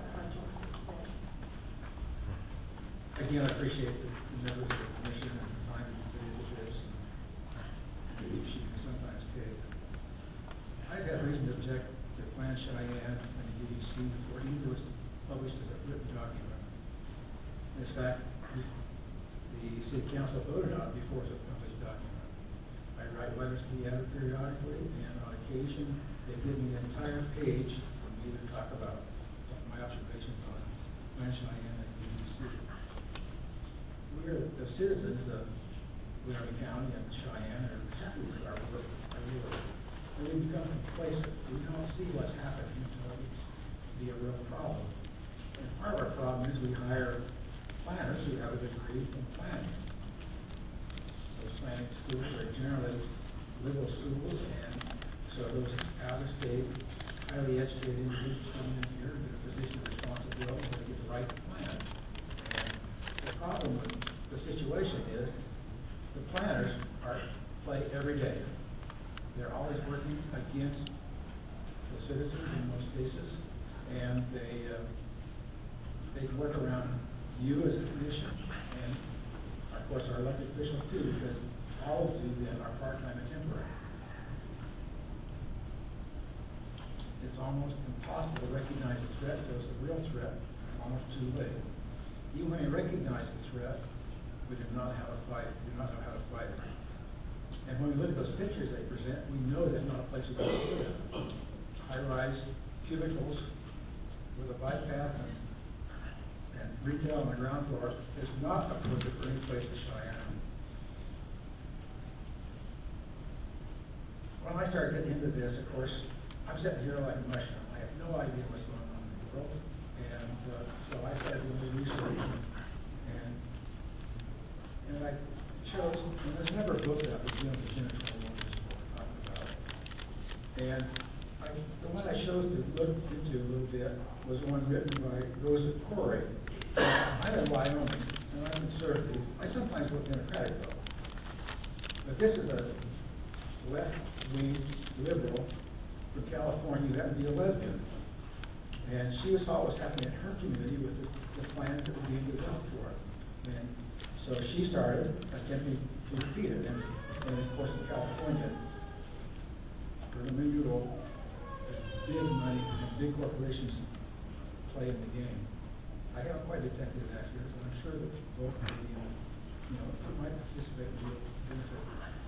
Anyway, her book can be called Behind the Green Door. And of course, Jim is part of it also. She explains how some of these things develop. We produced a plan. They bring in big books, big pictures, and say, we want you to talk about this with us. Well, she also explains that that's part of the plan, and that's developed by a corporation called Rand Corp. And those of us who have been in the military, especially here at Owen Air Force Base, recognize that the Rand Corporation is a mind control organization. They try to figure out people and how to use them. Well, I'm one of those people. I've worked in the nuclear world for 40 years. I've obviously been trained in background, review, evaluate under these concepts. You're up to 1 minute. Okay, I'll skip the rest of this and go directly to what I think. Many counties have rejected this completely. Platte County, just to the north of us, had a major effort. They spent hours studying it, and in the end, once the citizens saw what they produced in the plan, they rebelled in total, and when they walked into that council meeting, it was rejected. The council chamber was clear full, and we had people standing in the hall. I'd like to read a little bit from Platte County, which is a similar situation. In November, Nevada County, Colorado, Commissioner Kelly Potter called the local planning a blood sport. She wasn't kidding. Since last spring, the southwestern Colorado County, including Durango, considered a newcomer to the land use plan, and carnage started piling up. By mid-December, casualties included a fired planning commissioner, a resigned county planning director. Okay, so your 5 minutes is up.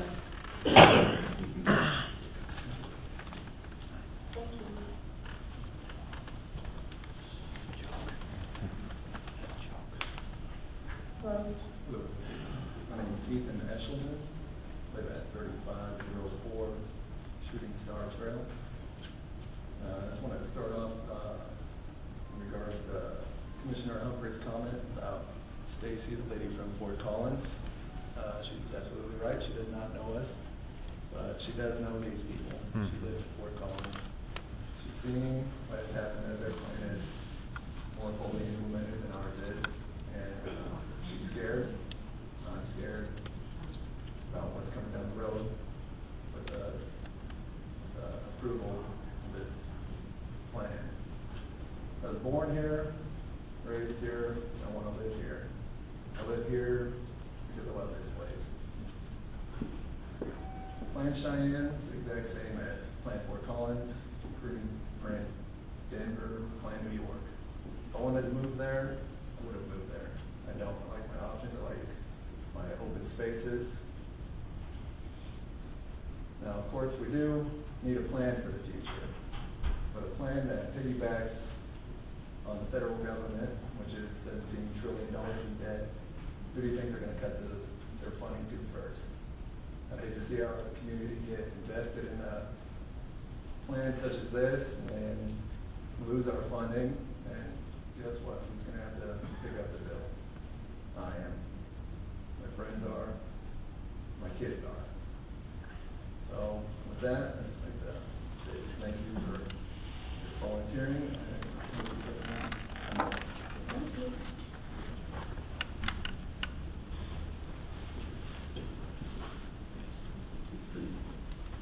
Thank you for hearing me. My name is Bonnie Ryder. I live at 515 West Allison Road in Cheyenne. I'm a native Wyomingite. I'm the daughter of a rancher who homesteaded north of town. I still own that ranch. I want to go on record saying that I'm not opposed to planning. There's some sort of planning in each of our lives every day just to survive. However, I am opposed to Plan Cheyenne January 2014. My reasons have been stated by all those who have spoken before me, and I echo all of the statements of the young man who just spoke before me. I believe that Stacy was here just to give you an idea that Plan Fort Collins has turned out to not be the plan that we're being told is going to be a good thing for us. Speaking of professionalism, I just want to point out to you that I think you forgot to call for the Pledge of Allegiance at the beginning of this meeting. I look forward to the pledge every time we have a meeting like this. Thank you.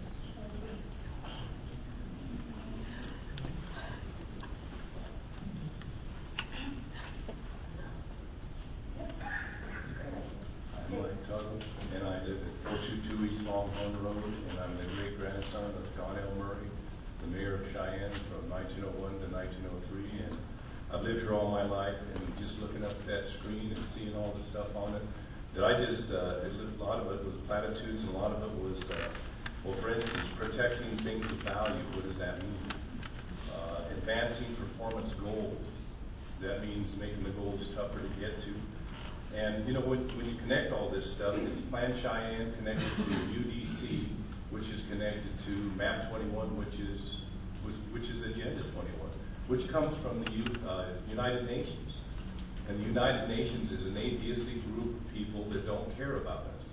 And really, they should be kicked out of this country. But beyond that, I think this is going to cost us all a lot of money. And you see some of the effects of it right now down by the old Deneen's, which is 16th Street.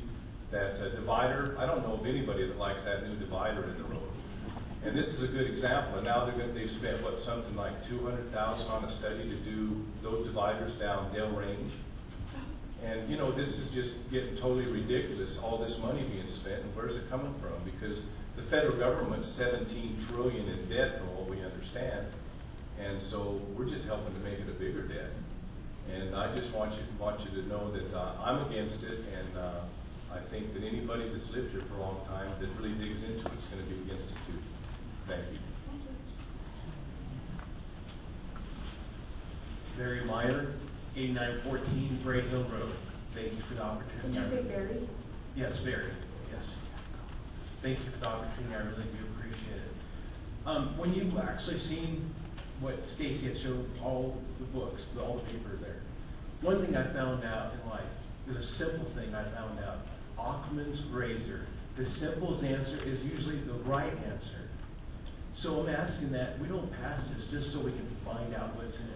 So I'm asking that your vote will be the people's vote, because it's the will of the people. And if it's the will of the people, that's the right thing. It's not because of somebody else bringing something else in. Because We have people here in Cheyenne, very smart people. We don't need outside help. We know. I mean, I probably see you guys at the store or wherever, do business with you. It's important to work with people in the community. Thank you very much.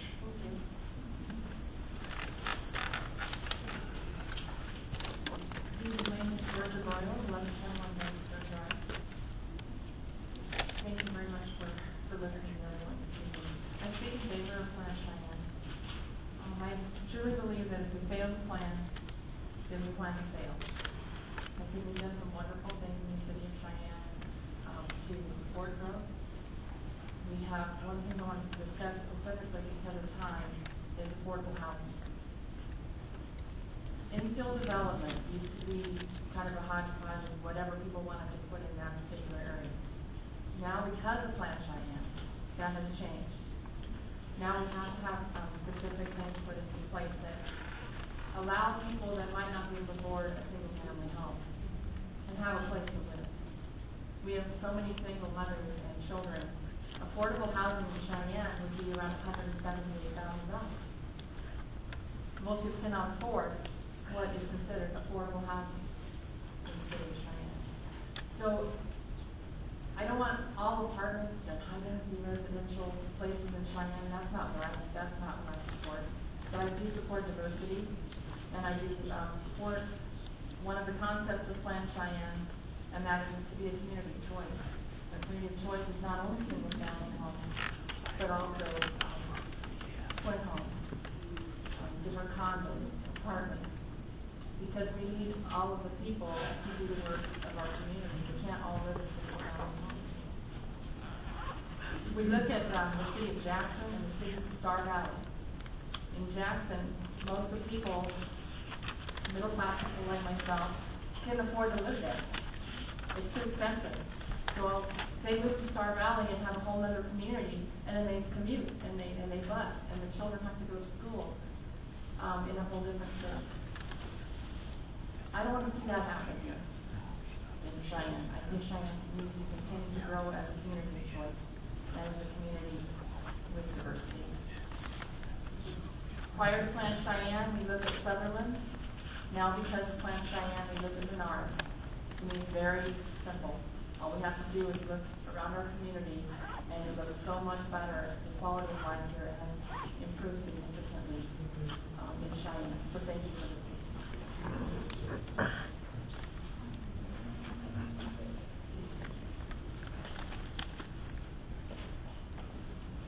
Hello, my name is Betty's friend. I live at 7315 Julia Road.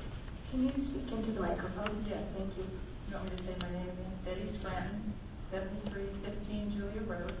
And I have to say, I'm here speaking for a lot of people who are petrified of public speaking. Okay. It's scary. And I also wanted to make a comment on Ms. Humphrey's comment on disparaging her fellow commissioners. And also the fact there's something missing what she said, and that is that Stacy Lynne is here on her own and no one pays her. So there's a sign my husband Richard and I love very much as we enter Cheyenne, and it says, "Welcome to Cheyenne, forever west." Forever west or Plan Cheyenne, that's the issue here today. There are just over 100 pages in these three documents. The U.S. Constitution, the Declaration of Independence, and the Wyoming Constitution. There are over 800 pages, as you know, in the Living Plan Cheyenne UDC code, which don't quite match up to those principles and requirements necessary to maintain a free society. Here are 2 points to clarify those charges. They were of particular interest to me. One is the plan to establish a regional architectural authority which promises to muscle and replace our Forever West with its Forever Regional. The second is the introduction of the triple bottom line budgeting, which promises to trade in the common sense, forever wise, customary, no-nonsense budgeting we all use with a three-pronged taxpayer horse collar that incidentally doesn't count the cost at all. It lays it all on the taxpayer, who then suddenly becomes responsible for society, which sounds to me like social engineering and social justice. It makes the taxpayer responsible for the economy, which sounds more like income inequality and income redistribution. And it makes the taxpayer responsible for the environment, which also sounds like another name for climate change. You don't want to own this one, do you? I ask you to vote no on Plan Cheyenne.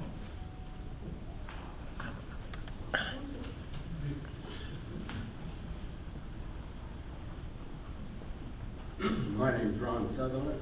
I live at 1679 County Road 143, Hillsdale, Wyoming. My family's been here since 1860, so I've been here that long. I mean, I'm 80 years old, so it feels like I've been here. But the thing that really concerns me, part of my family's in the transportation business. We just went through this 10-cent tax on gasoline, and everybody assumes in this room, I think, that goes to highways. I think everybody here ought to look at both the federal fuel tax and the state fuel tax and see how that's divided. You'll see a large percentage of the federal goes for grants that John was talking about, and roughly 27% of the state fuel tax goes for the same type of thing. Snowmobile trails, hiking deals, and everything else. So we just got a new 10-cent thing, and you all are already paying for the transportation portion of this plan. And the governor says we don't have enough money in the state coffers. I think we only have 54 million, and they need another 60 to complete the highway program that we have. What are we going to do? We're going to raise that fuel tax again? So I think you ought to look in the mirror and see who's really paying for it. It isn't something that's getting paid for down the road. You're paying for it right now. And with the debt that this country has, and I look at you young folks, I feel really sorry for what's going to happen to you down the road if we take the big bust. Thank you very much, and I do appreciate your work. Thank you. Lorraine Grigsby, 8113 Hines Boulevard. A couple of years ago, a large group, about 2/3 the size of this group, met at Laramie County Community College to discuss Plan Cheyenne. We started out by telling them we don't want to look like Fort Collins. We don't want anything to do with Colorado. If we do, we can drive down there. We don't want to look like Greeley. We don't want to look like New York and have Central Park in the middle of the town. We don't want to look like any other city because we have a heritage and a culture all our own. You know, we're the envy of the world. The United States is, all of us, because of the freedoms that we have and the right that we have in these constitutions to pursue happiness. And that's what we're trying to do here. I am not for Plan Cheyenne. we are here today, most of us, asking you to please vote it down. You know, it's flawed. It could be corrected. They need to start over. But they need to have a lot of input from the people that live in South Cheyenne and North Cheyenne. I'll make you a bet that they didn't do that. Because all the way through this plan, and by the way, the Uniform Development Code should have been done the same way, with input from the citizens of Cheyenne. You've all heard, this is a government of the people, by the people, for the people. That applies in Cheyenne, and I'll fight for that. We should have had input every inch of the way, because the darn thing was written with the idea of controlling us. I resent being controlled. That's what freedom is about. We were supposed to have an input. The people, the citizens of Cheyenne own this city. I'm not for high-rise apartments, loft apartments. Cheyenne is a family-oriented city. You can't raise children in high-rise apartments. They don't even have lawns down below. I'm going to raise a child. We've got land. You'd think we didn't have any land left. I was in real estate. I've been in it nearly 30 years. And every young couple goes in an apartment when they get married with the idea that the first thing they're going to accumulate the down payment to have a little house in Cheyenne with a little yard around it for the kids. Might have a fence too to keep the dog in. But, you know, that's what it's all about. We don't want these huge apartments. We want people to have the down payment to buy a little house on. We're at the 1 minute mark. Pardon? We're at the 1 minute mark, Lorraine. 1 minute? 1 minute? You want to wrap it up?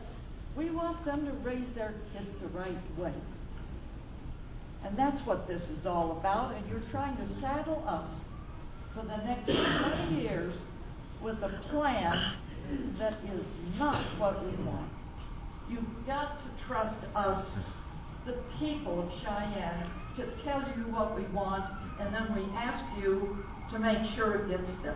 Thank you. Yes, ma'am.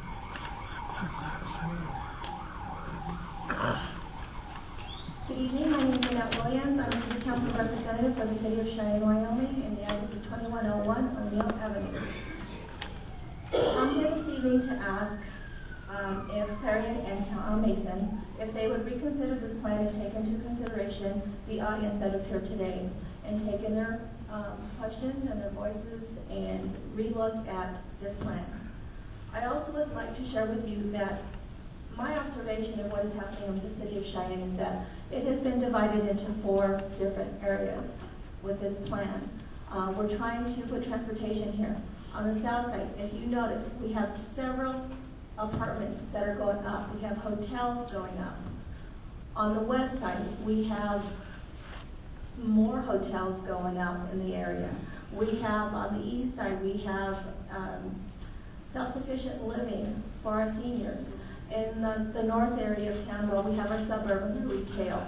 We're also getting a bunch of commercial coming in to the south side of town where the Swan Ranch is coming through.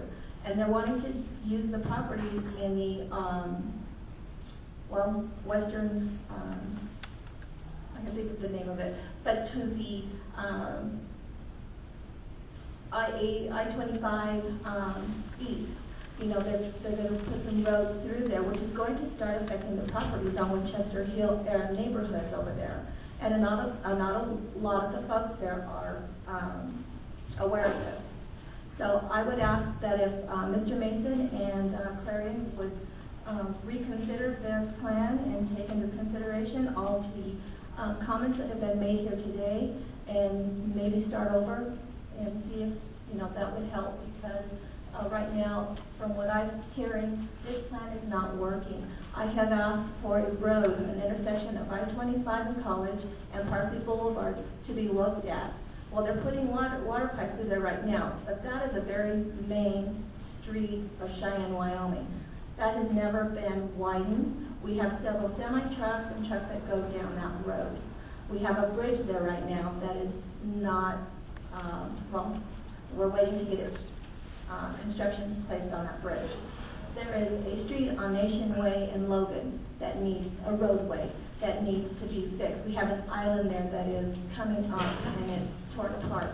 We need to have them look at those problems first before we start a new plan. Like I said, plans are good, however, we need to fix the things that we have here first before we start looking into building more roads. And I'm not going to give you my vote this evening because I know it's going to be coming to us as the council. But I think you have a good idea of where I'm coming from. However, this here does need to be reconsidered. And I just think it's very important that you listen to the people here this evening. And I don't think they've had this large of a crowd when they've held their meetings. I've tried to get on the internet myself, on the website, to try and get this information, but I usually have to contact Tom Mason or his team, to ask some questions. And I really appreciate, Mr. Enley's effort for notifying everyone to show up to this meeting this evening. And thank you very much. Thank you.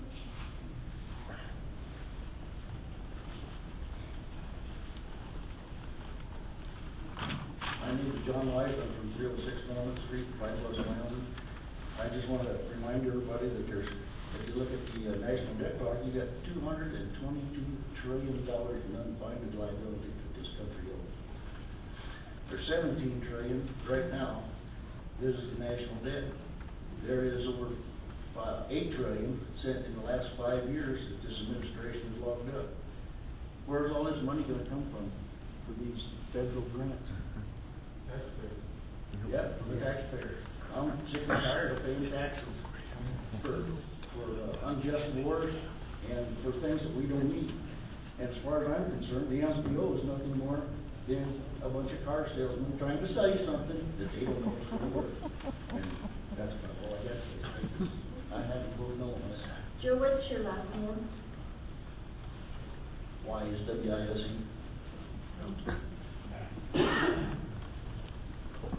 Hello, my name is Luke Smith. I live at 824 Westdale Boulevard. I'll try to just share a few things that are unique that haven't already been said, but I recently had an opportunity to take a trip with my wife, and believe it or not, there's a town called Hell, and we went there, and I've never been so thankful for city planning, because it's like hell. But anyways, kind of a unique situation, but I appreciate city planning, and I think that we need to have a plan to give us some direction so things are organized and we can know where we go and can plan for the future. However, I do have a concern with Plan Cheyenne, and just a quick story. I know someone who owns a building here in town. It was a business for many years. It was built in like the 50s, I think. The sign in front of that building's been there for 50 years, and it's kind of a unique property here. And the business wanted to come in from Colorado to move into that building, and the expense that would be required for them to come here to our town to bring jobs here was excessive, ridiculous, frankly. And we talk about growth, and we want growth, or some don't, whatever. We need to have some management of things, but we still are individuals. And the one thing that the United States has that other countries don't have like us is property rights. We have property rights here, and that's important. And I own property here, and that's important to me. And the reason I'm here is not because of Moses, okay? The reason I'm here is because I started learning about the situation in D.C. with the sign ordinance. And for someone to tell me that I can only have 2 signs in my yard during a political time of year, or whenever I want, you've now stirred my ire because I'm a property owner and I have the right to put a sign in my yard or how many I want. Yes, you do. And that's what started me to be involved. And that's why I'm here tonight. If somebody wants to have restrictions, you can go live in the Point, because they have a homeowners association, and they'll tell you what size your fence has to be and what color it is and what your house looks like. And that's why I didn't buy a home there, because they look all the same to me. And that's okay. If people want to live there, that's their right, and that's okay. But I chose to do something different.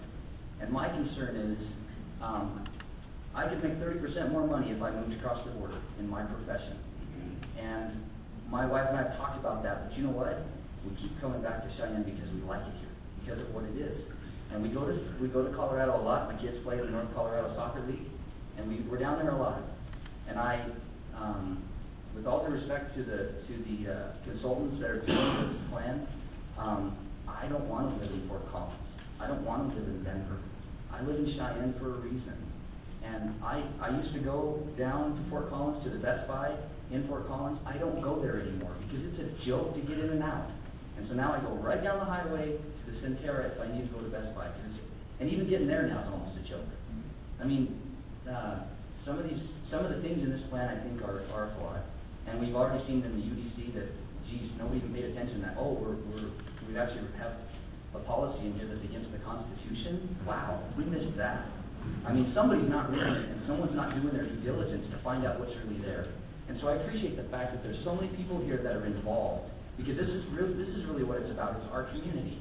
And so I think with regards to the comment about Jackson Hole, we're not anything like Jackson Hole. We don't have a bunch of people from California moving in and raising the property prices, and I don't think that's going to happen here.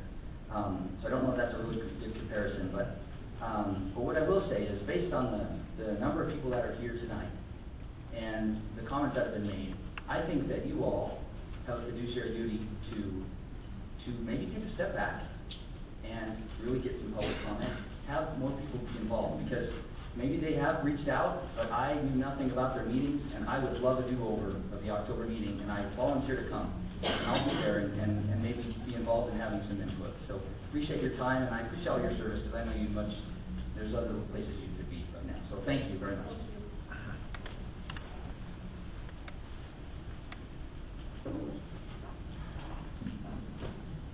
My name is Carolyn Hasenauer.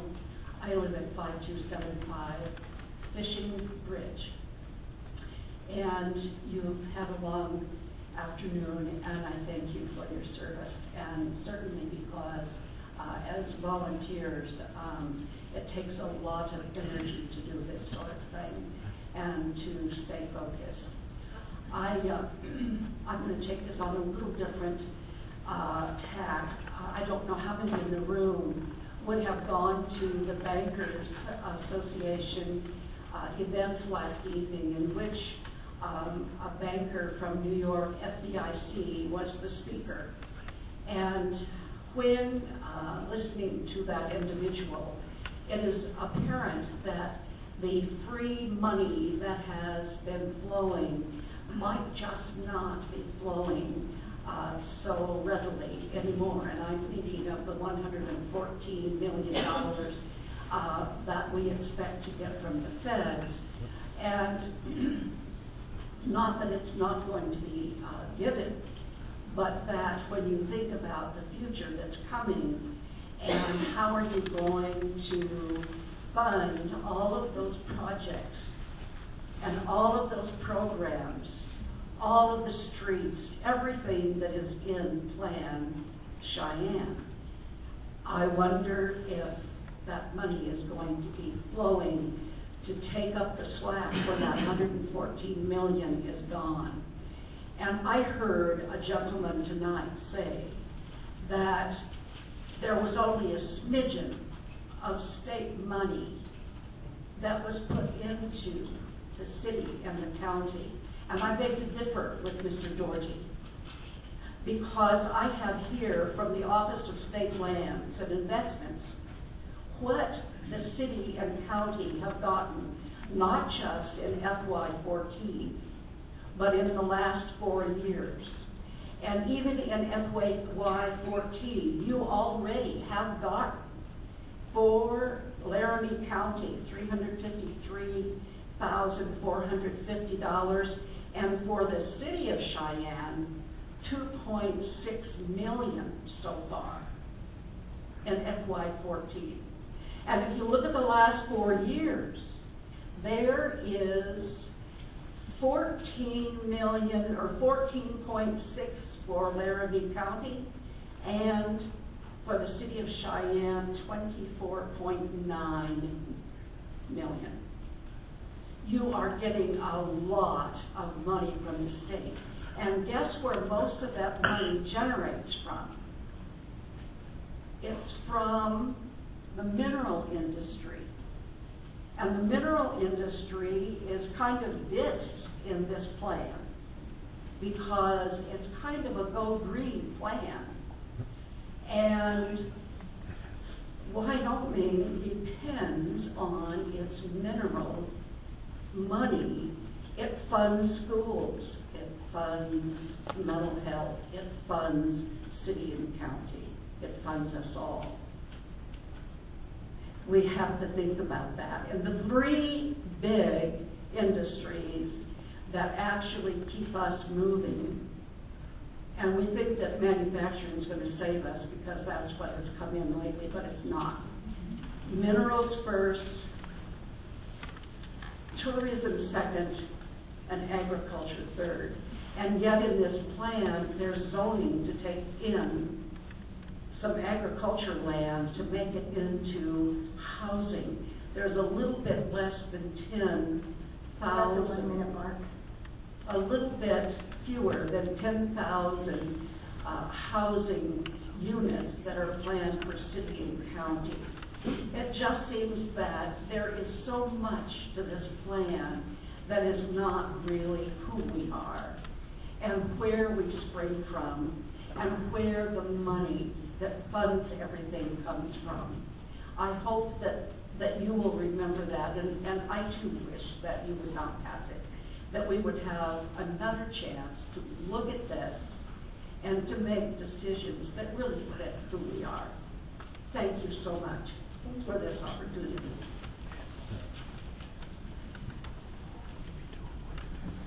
Commissioners, thank you for your service. Lynne Samus with the SCCDA at 418 East College. I realize that we are statute bound to have a plan, and that this is an update to our already accepted Plan Cheyenne. The update ties us to the federal plans and the MAP 21, which does not fit Wyoming. The federal government is trying to make everybody fit in the same box. We're not all the same size. We want to retain our Western heritage. We want to remain forever West. So please recommend no on this update and have it sent back and redone. Thank you. Can I grab your last name again? Samus, S-A-M-M-I-S. Okay, thank you.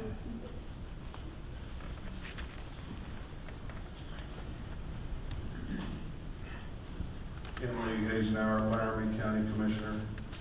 And let me say that it is, Madam Chair, I'll address you. And I am thankful tonight that we can see our republic on this display, having the true bosses of Laramie County speak out what they really want. And this has been a tremendous demonstration of that, and I thank them for being so polite and kind. I would never address another commissioner other than Madam Chairman Diane Humphrey. No one should ever disrespect another elected official by calling them just their first name. It's M. Lee Hasenauer, Laramie County Commissioner. Thank you. But I'd like to state that, you know, our country, our community, and this demonstration we've seen tonight, this is worth fighting for. The true bosses of Laramie County, we read this Constitution, the powers inherited by all people, and all 3 governments are founded on their authority, not the planning's authority, not the county commissioner's authority. It's for those that put them in office. We vote on 5th penny sales tax, $100 million worth of projects. We vote for 6 penny sales tax projects. That's to the vote to the people. I just cannot figure out why we can say we can spend $114 million of federal government from a MAP 21 funding that was introduced by Barbara Boxer, that was on the board for environmental regulations. And she states in this bill, she says, if you're going to take this money, we're going to force small communities to go green. Every time we're told about Plan Cheyenne, it's getting MAP 21 funding. If you take MAP 21 funding, you're asking for federal government regulations to come into our community. I would ask you to reject this renewal of this plan, and you can tell by these people, if it was on the ballot, that it would go down big time. And I would hope that you would consider what you've heard tonight as a board and make those recommendations coming to the county commission. We're going to have the final say on it. But it's your recommendations of what you heard these people say. It took a year. It took us a lawyer to stop the South Greeley Highway project. I sit on that board over the Southside Development Association. They watched a roundabout was going to be projected to be 2 feet away from private property and a trailer house. You guys made a recommendation to take it out. You guys made a recommendation to stop the bicycle paths. That's unneeded. People want the roads fixed. They want the road paved, and they don't want all these bells and whistles that's going to turn us to go green. That's why Stacy's so important. That's what they did to Fort Collins. I didn't make these people come. They come on their own because they became an army of one after they got educated with somebody that had the compassion to say, please don't go down Fort Collins route. I wasn't around in 2006. I'd have been down at Depot saying no to this. But I watched staff members from the MPO signing it, and they were favorite like they were part of the public. Those types of policies should be stopped, and the MPO should let the information from the people who have the authority follow him around. When he goes to the city planning, he should tell them, we had a lot of input there, and we don't want this Plan Cheyenne. We can put it back in the hands of county planners, city planners, put our directors over the top of this plan, make it our community plan, and give the authority back to these people and listen to them tonight. Thank you, guys. Thank you. Okay, at this time, I will close public comment, open the item up for discussion, and look for a motion.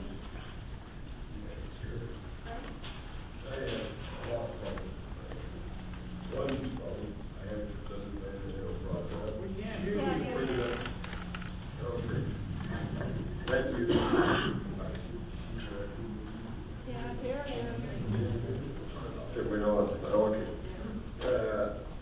The other plan was absent on one item, and that's from this one. And it's one of the most important things in starting any development, and that's stormwater runoff, stormwater detention ponds. This plan is totally silent on it. All planning in being a developer, when I start looking at development, the first thing I look at is where's my stormwater coming from and where's it got to go? Not where I want to put a road, because once you figure out your stormwater, that guides the first part of laying out a road plan. The last Plan Cheyenne in Unified Development Code, in my case, has killed over $50 million worth of proposed work in this city, just because the Plan Cheyenne lines had to be met exactly where they were, and that did not fit the territory. We're taking a lot of good comment, and I really appreciated that.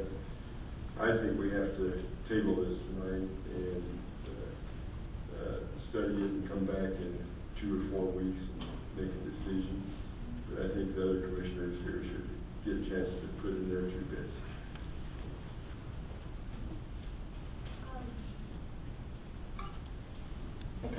I wanted to invite Tom Mason up to kind of visit about this and address some of these concerns that you guys have brought up, if he's willing to.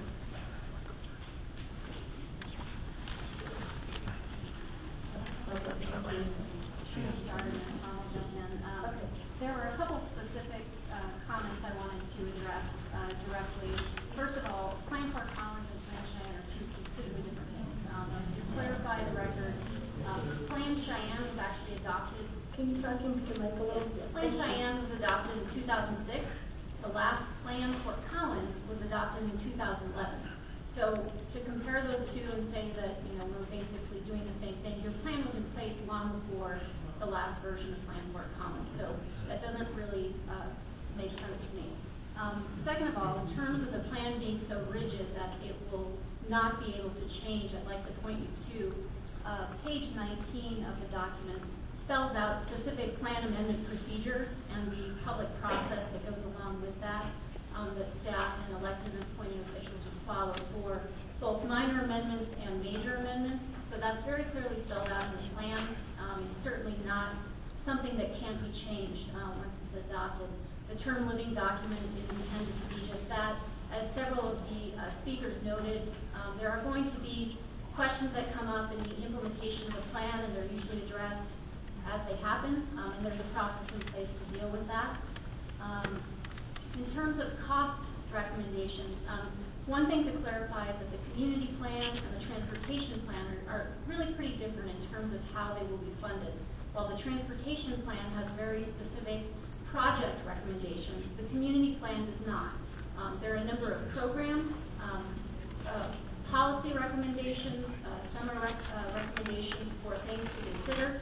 So the implementation of the plan is carried out through day-to-day decision-making, and the choice to pursue specific projects and their implementation will be up to the city and the county to trigger both the timing and that decision. So there is no specific cost associated with there's no one project that's going to make the plan happen. It's a long-term vision for the community that will take many years to implement. It happens through small decisions and choices that the community can choose to make or not over time. So it is a policy document that the city and the county must implement. There are no specific projects there. I'll let Tom talk a little bit about the cost and the transportation end. A couple other things just to note. There were some specific references to things like triple bottom line, regional architectural authority. Honestly, triple bottom line is not something that has ever been discussed through this process. It was something that was part of Fort Collins' plan that they chose to do. That was a decision that the city council made and specifically asked to be addressed. It's not something we've even delved into here. Regional architectural authority, I'm not sure what that comment was about, but there's certainly no recommendation for a regional architectural authority. So I would need some clarification on where that comment was coming from. In terms of the mineral industry being dissed or dismissed as part of this, I think from the beginning of this plan update process, one of the key changes that had happened since the last plan was adopted was that the mineral activity had really picked up, and that was a key factor in things that we looked at. We specifically looked at job generation, potential housing impacts, and all of those things factor into how the community both welcomes that activity and how the community continues to grow. So you've got to accommodate both of those things. So I think I take offense to that term. I think that was something we considered and certainly is considered to be, in the document, something that's an important driver for the community as well as the other examples that were specified. Those were the specific comments I have. I'd be happy to answer any specific questions you have or turn it over to Tom.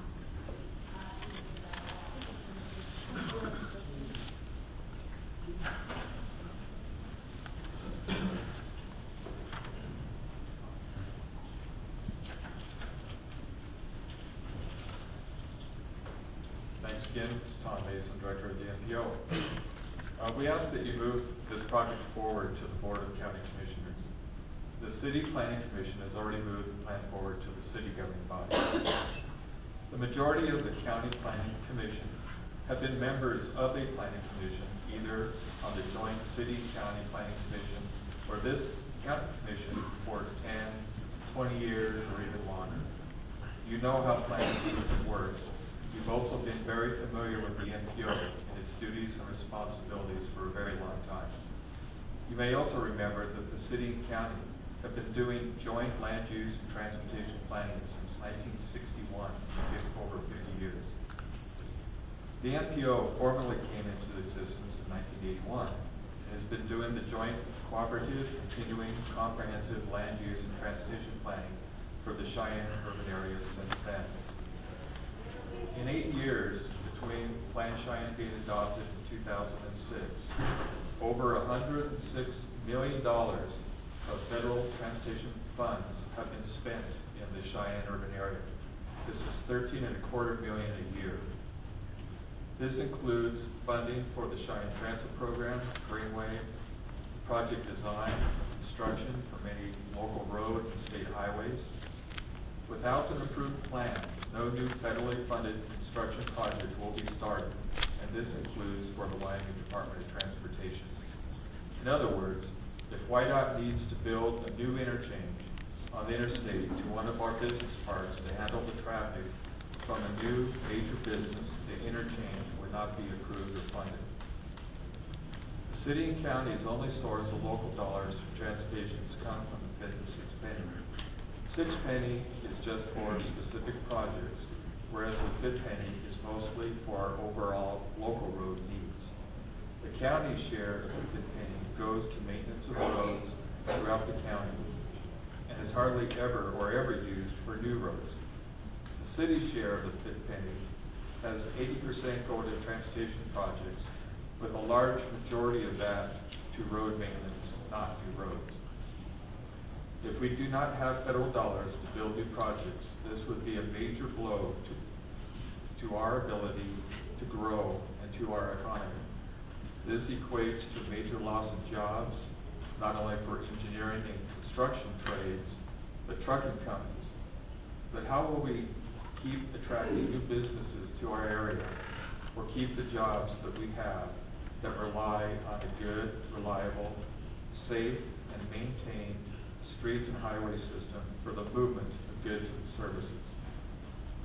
Since Plan Cheyenne was adopted, in the city alone, there has been 2,535 housing units built, and total construction valuation of $1.65 billion. In the county, for the last 2 years, the building permits is $284 million. Given this, I would say that the plan and the codes that are in place has not hurt our growth or economy.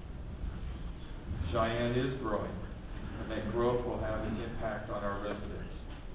During 2013, the City Council heard lengthy concerns from 2 neighborhoods that illustrate the point that how we make our decisions about growth is of the utmost personal and financial importance to landowners, both developers and neighbors. These cases illustrate how important it is for us to have guidance in our considerations to ensure that the rights and responsibilities of both landowner groups are treated equitably according to our policies, procedures, and guidelines. The comprehensive plan helps to minimize surprises and mitigates the negative impacts associated with growth, while accentuating the positive aspects of growth. I need to drink water.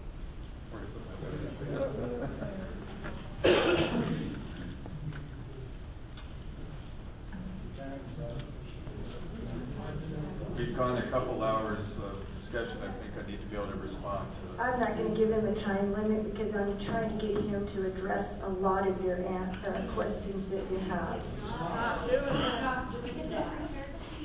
He's trying to explain the whole process. We are entering what could be a high growth and a high change situation for the Cheyenne area, given the industrial and oil. Wait just a minute. One thing I would like to remind you guys is we're not in public comment anymore. I've closed it, and he is the applicant. Thank you. We are entering what could be a high growth and high change situation for the Cheyenne area, given the industrial and oil industry potentials. In 2012, we were the 20th fastest growing metropolitan area in the country. Our growth rate was 2.2%, more than double what our traditional rate of growth has been for the last several decades. In this 1 year, we effectively added the population of the size of Pine Bluffs to Cheyenne, about 2,000 people. It has been mentioned in the media and here tonight by others that if the plan is approved, it will give the NPO $114 million, federal dollars, to spend however the NPO sees fit. This is totally incorrect. What the $114 million in the plan actually is two funding sources. The first is only 20% of the fifth penny over a 25-year time period, which might be used for new roads or capacity improvements. The other 80% of the city's fifth penny goes to maintenance. This equals $76 million in 25 years. The other $38 million is 20% of the total amount of federal funds YDOT receives from the federal government from the Surface Transportation Improvement Program funding source. This amount equals $38 million in 25 years. The total of these two equal $114 million in the 25 years of the plan. This amount was the only funding source that we used to develop our fiscally constrained project list. Given our projected growth of 25 years, there are estimated needs of $235 million on the state highway system, whereas only $38 million is expected to be available for capacity improvements.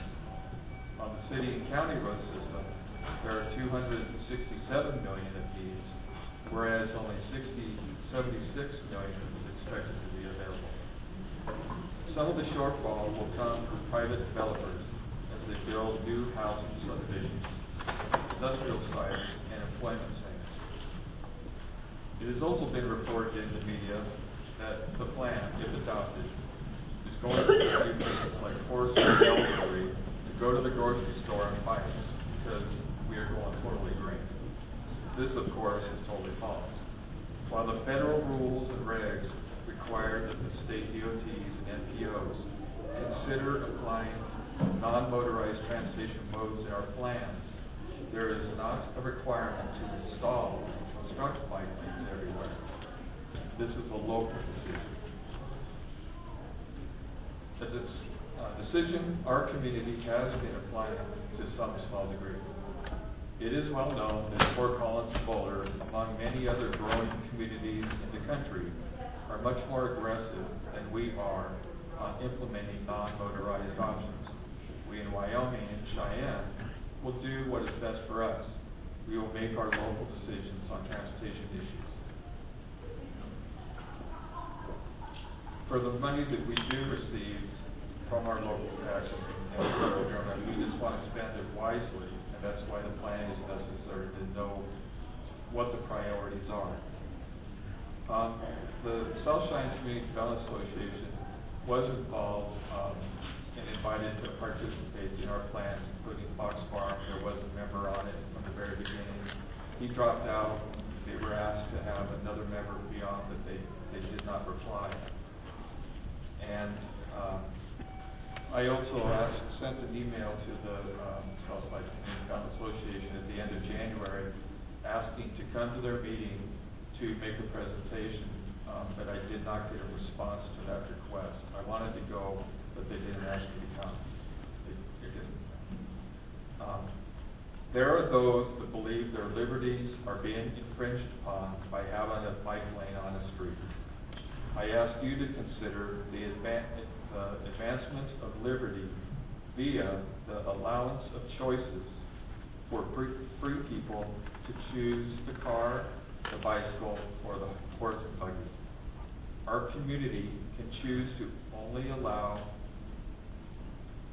cars and trucks, and our community can choose to only allow cars and trucks and only monochrome single-family housing, or we can believe in the advancement of liberty, independence, and security found in the policies striving for sustainability.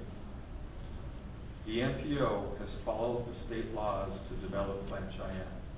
The NPO has followed the federal laws in developing the plan while including in the plan what is also required by law. I ask that you please move this plan forward to the county commissioners with a positive recommendation. Thank you.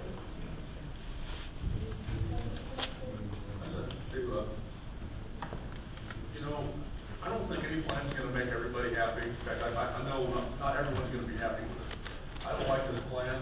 There's a lot of things that should be different in my mind, and probably you guys, some of you out there feel exactly the opposite way. We do need a plan, but we're not going to all agree on a document size that it takes to plan the future of this community. We need to have a plan for the future. We are going to be growing. And I'm not so sure, listening to everybody and the comments after the last several days, and many people calling me on it. I think you're so much against the plan as much as you're fear of the implementation of it and the implementers. You know, I think most of you agree that we need some kind of plan to move forward with, but we just need to address that some way.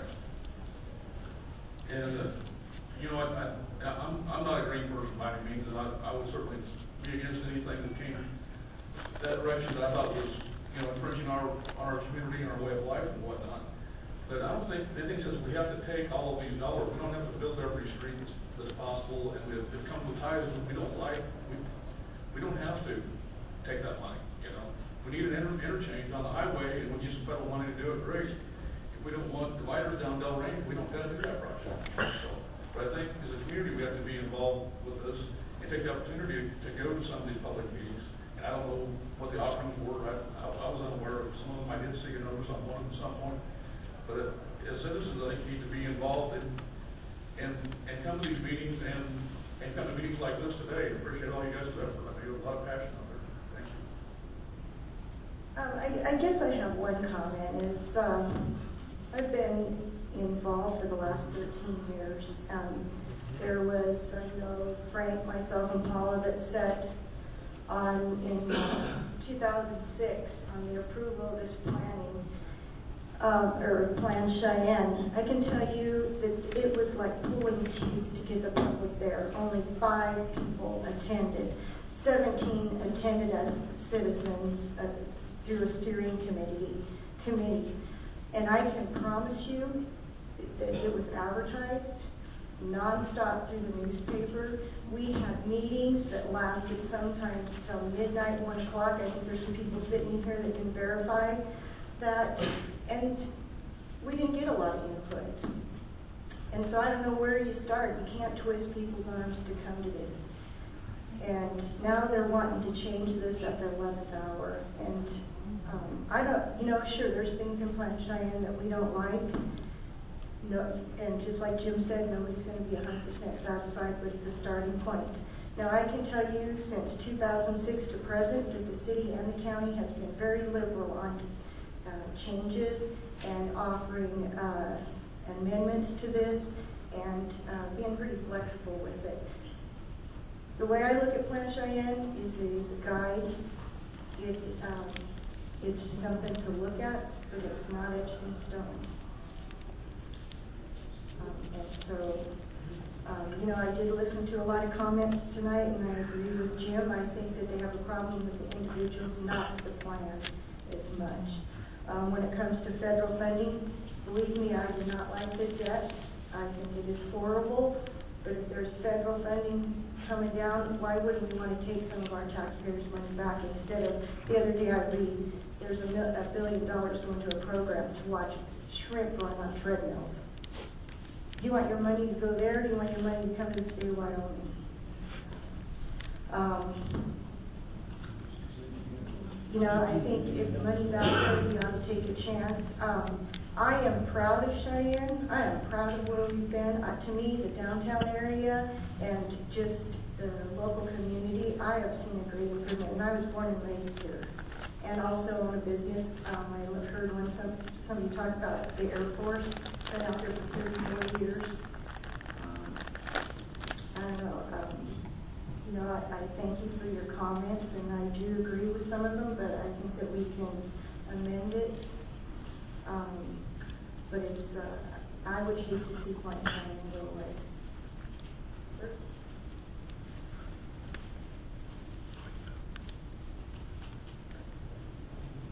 I guess I'm going to have to agree with Frank. I think we need to table for a couple weeks because there is some stormwater stuff that's not very specific to the plan, but maybe it needs to be vague for a reason to allow some flexibility.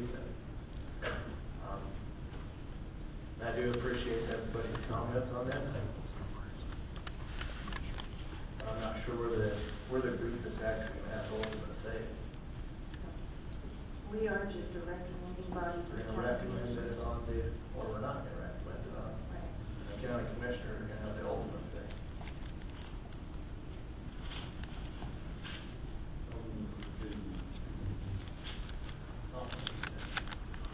Madam Chair, if I could interrupt you, if the commission is going to table this, bylaw the commission requires that the on the findings, certain matters continue to table, that there is a lack of conformity with the requirement of state law, subdivision regulations, or other applicable regulations, or in violation of state law or applicable regulation.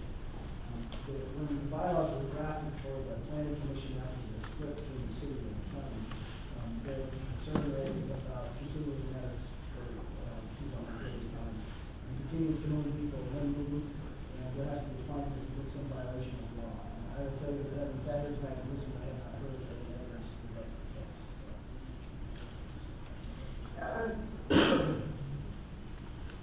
Mark, we could make the recommendation that the sewer fronts. You can make any recommendation you wish, and you can either pro or con, and you can include implementation recommendations and recommendations regarding things that you feel the commissioners should change or not approve or approve. You know, Madam Chair, my frustration is, since 2006, I have had trouble getting every single project through because it does not follow Plan Cheyenne. And it's cost me a lot of excess money. And I think that I'd like to figure out some way to make it easier that, yes, the developers have a little bit more control over their land and where roads go and where things go. And I'm just frustrated even trying to do development anymore. I told the mayor the other day I'm not sure whether I ever want to do any more development after the way I get treated by basically the city, not the county, because I work in the city. I guess my response to that, to you, Madam Chairman, is the commissioner, if your voting is going to be influenced by one personal pecuniary interest, I would suggest that you recuse yourself from this. You know, I realize we need a plan, and I've been involved with the plans since 1960. One of the biggest problems all the way along is the planners do not want to listen to landowners of what they want to do. And Frontier Mall is a good example. Way back in the early 60s, we asked for commercial. Frontier Mall showed up in 1980. They said nobody ever told us we were going to have it. Well, the planners didn't want to put it there. We put it got there. And I've had trouble ever since, trying to get good development with a large piece of land, with things, and I'll agree. It's sort of conflict of interest, but I look at this thing, and it's stopping me again. Thank you. Listen, I mean, Plan Cheyenne is a document that can be formed and changed and whatnot, so I don't think Plan Cheyenne is held developers back as much as the people in the planning office, the city, the county, or whatever. That's the gatekeeper of this plan, or whatever the problem. That's because the plan does not fit the land.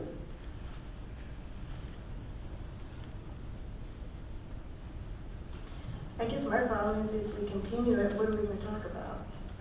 It's either we want to recommend it or if we table it, what are they going to come back? We're going to come back and everybody's going to come back in and have the same concerns, and we would never even move off go. We'd be still stuck. You know, I do believe that city and county, you know, we've got to have a good relationship, and that needs success, and it seems like we're moving forward on that. You know, I sat on the city and county, and now the county, and, you know, it seems to me that they do listen to us on some things, and some they don't.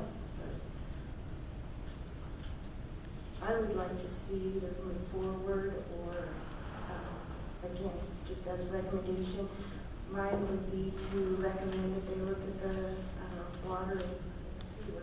Madam Chair, I'd like to make a motion that we move ahead with this and recommend its approval of the county commissioners, and also recommend that the watershed issues be addressed.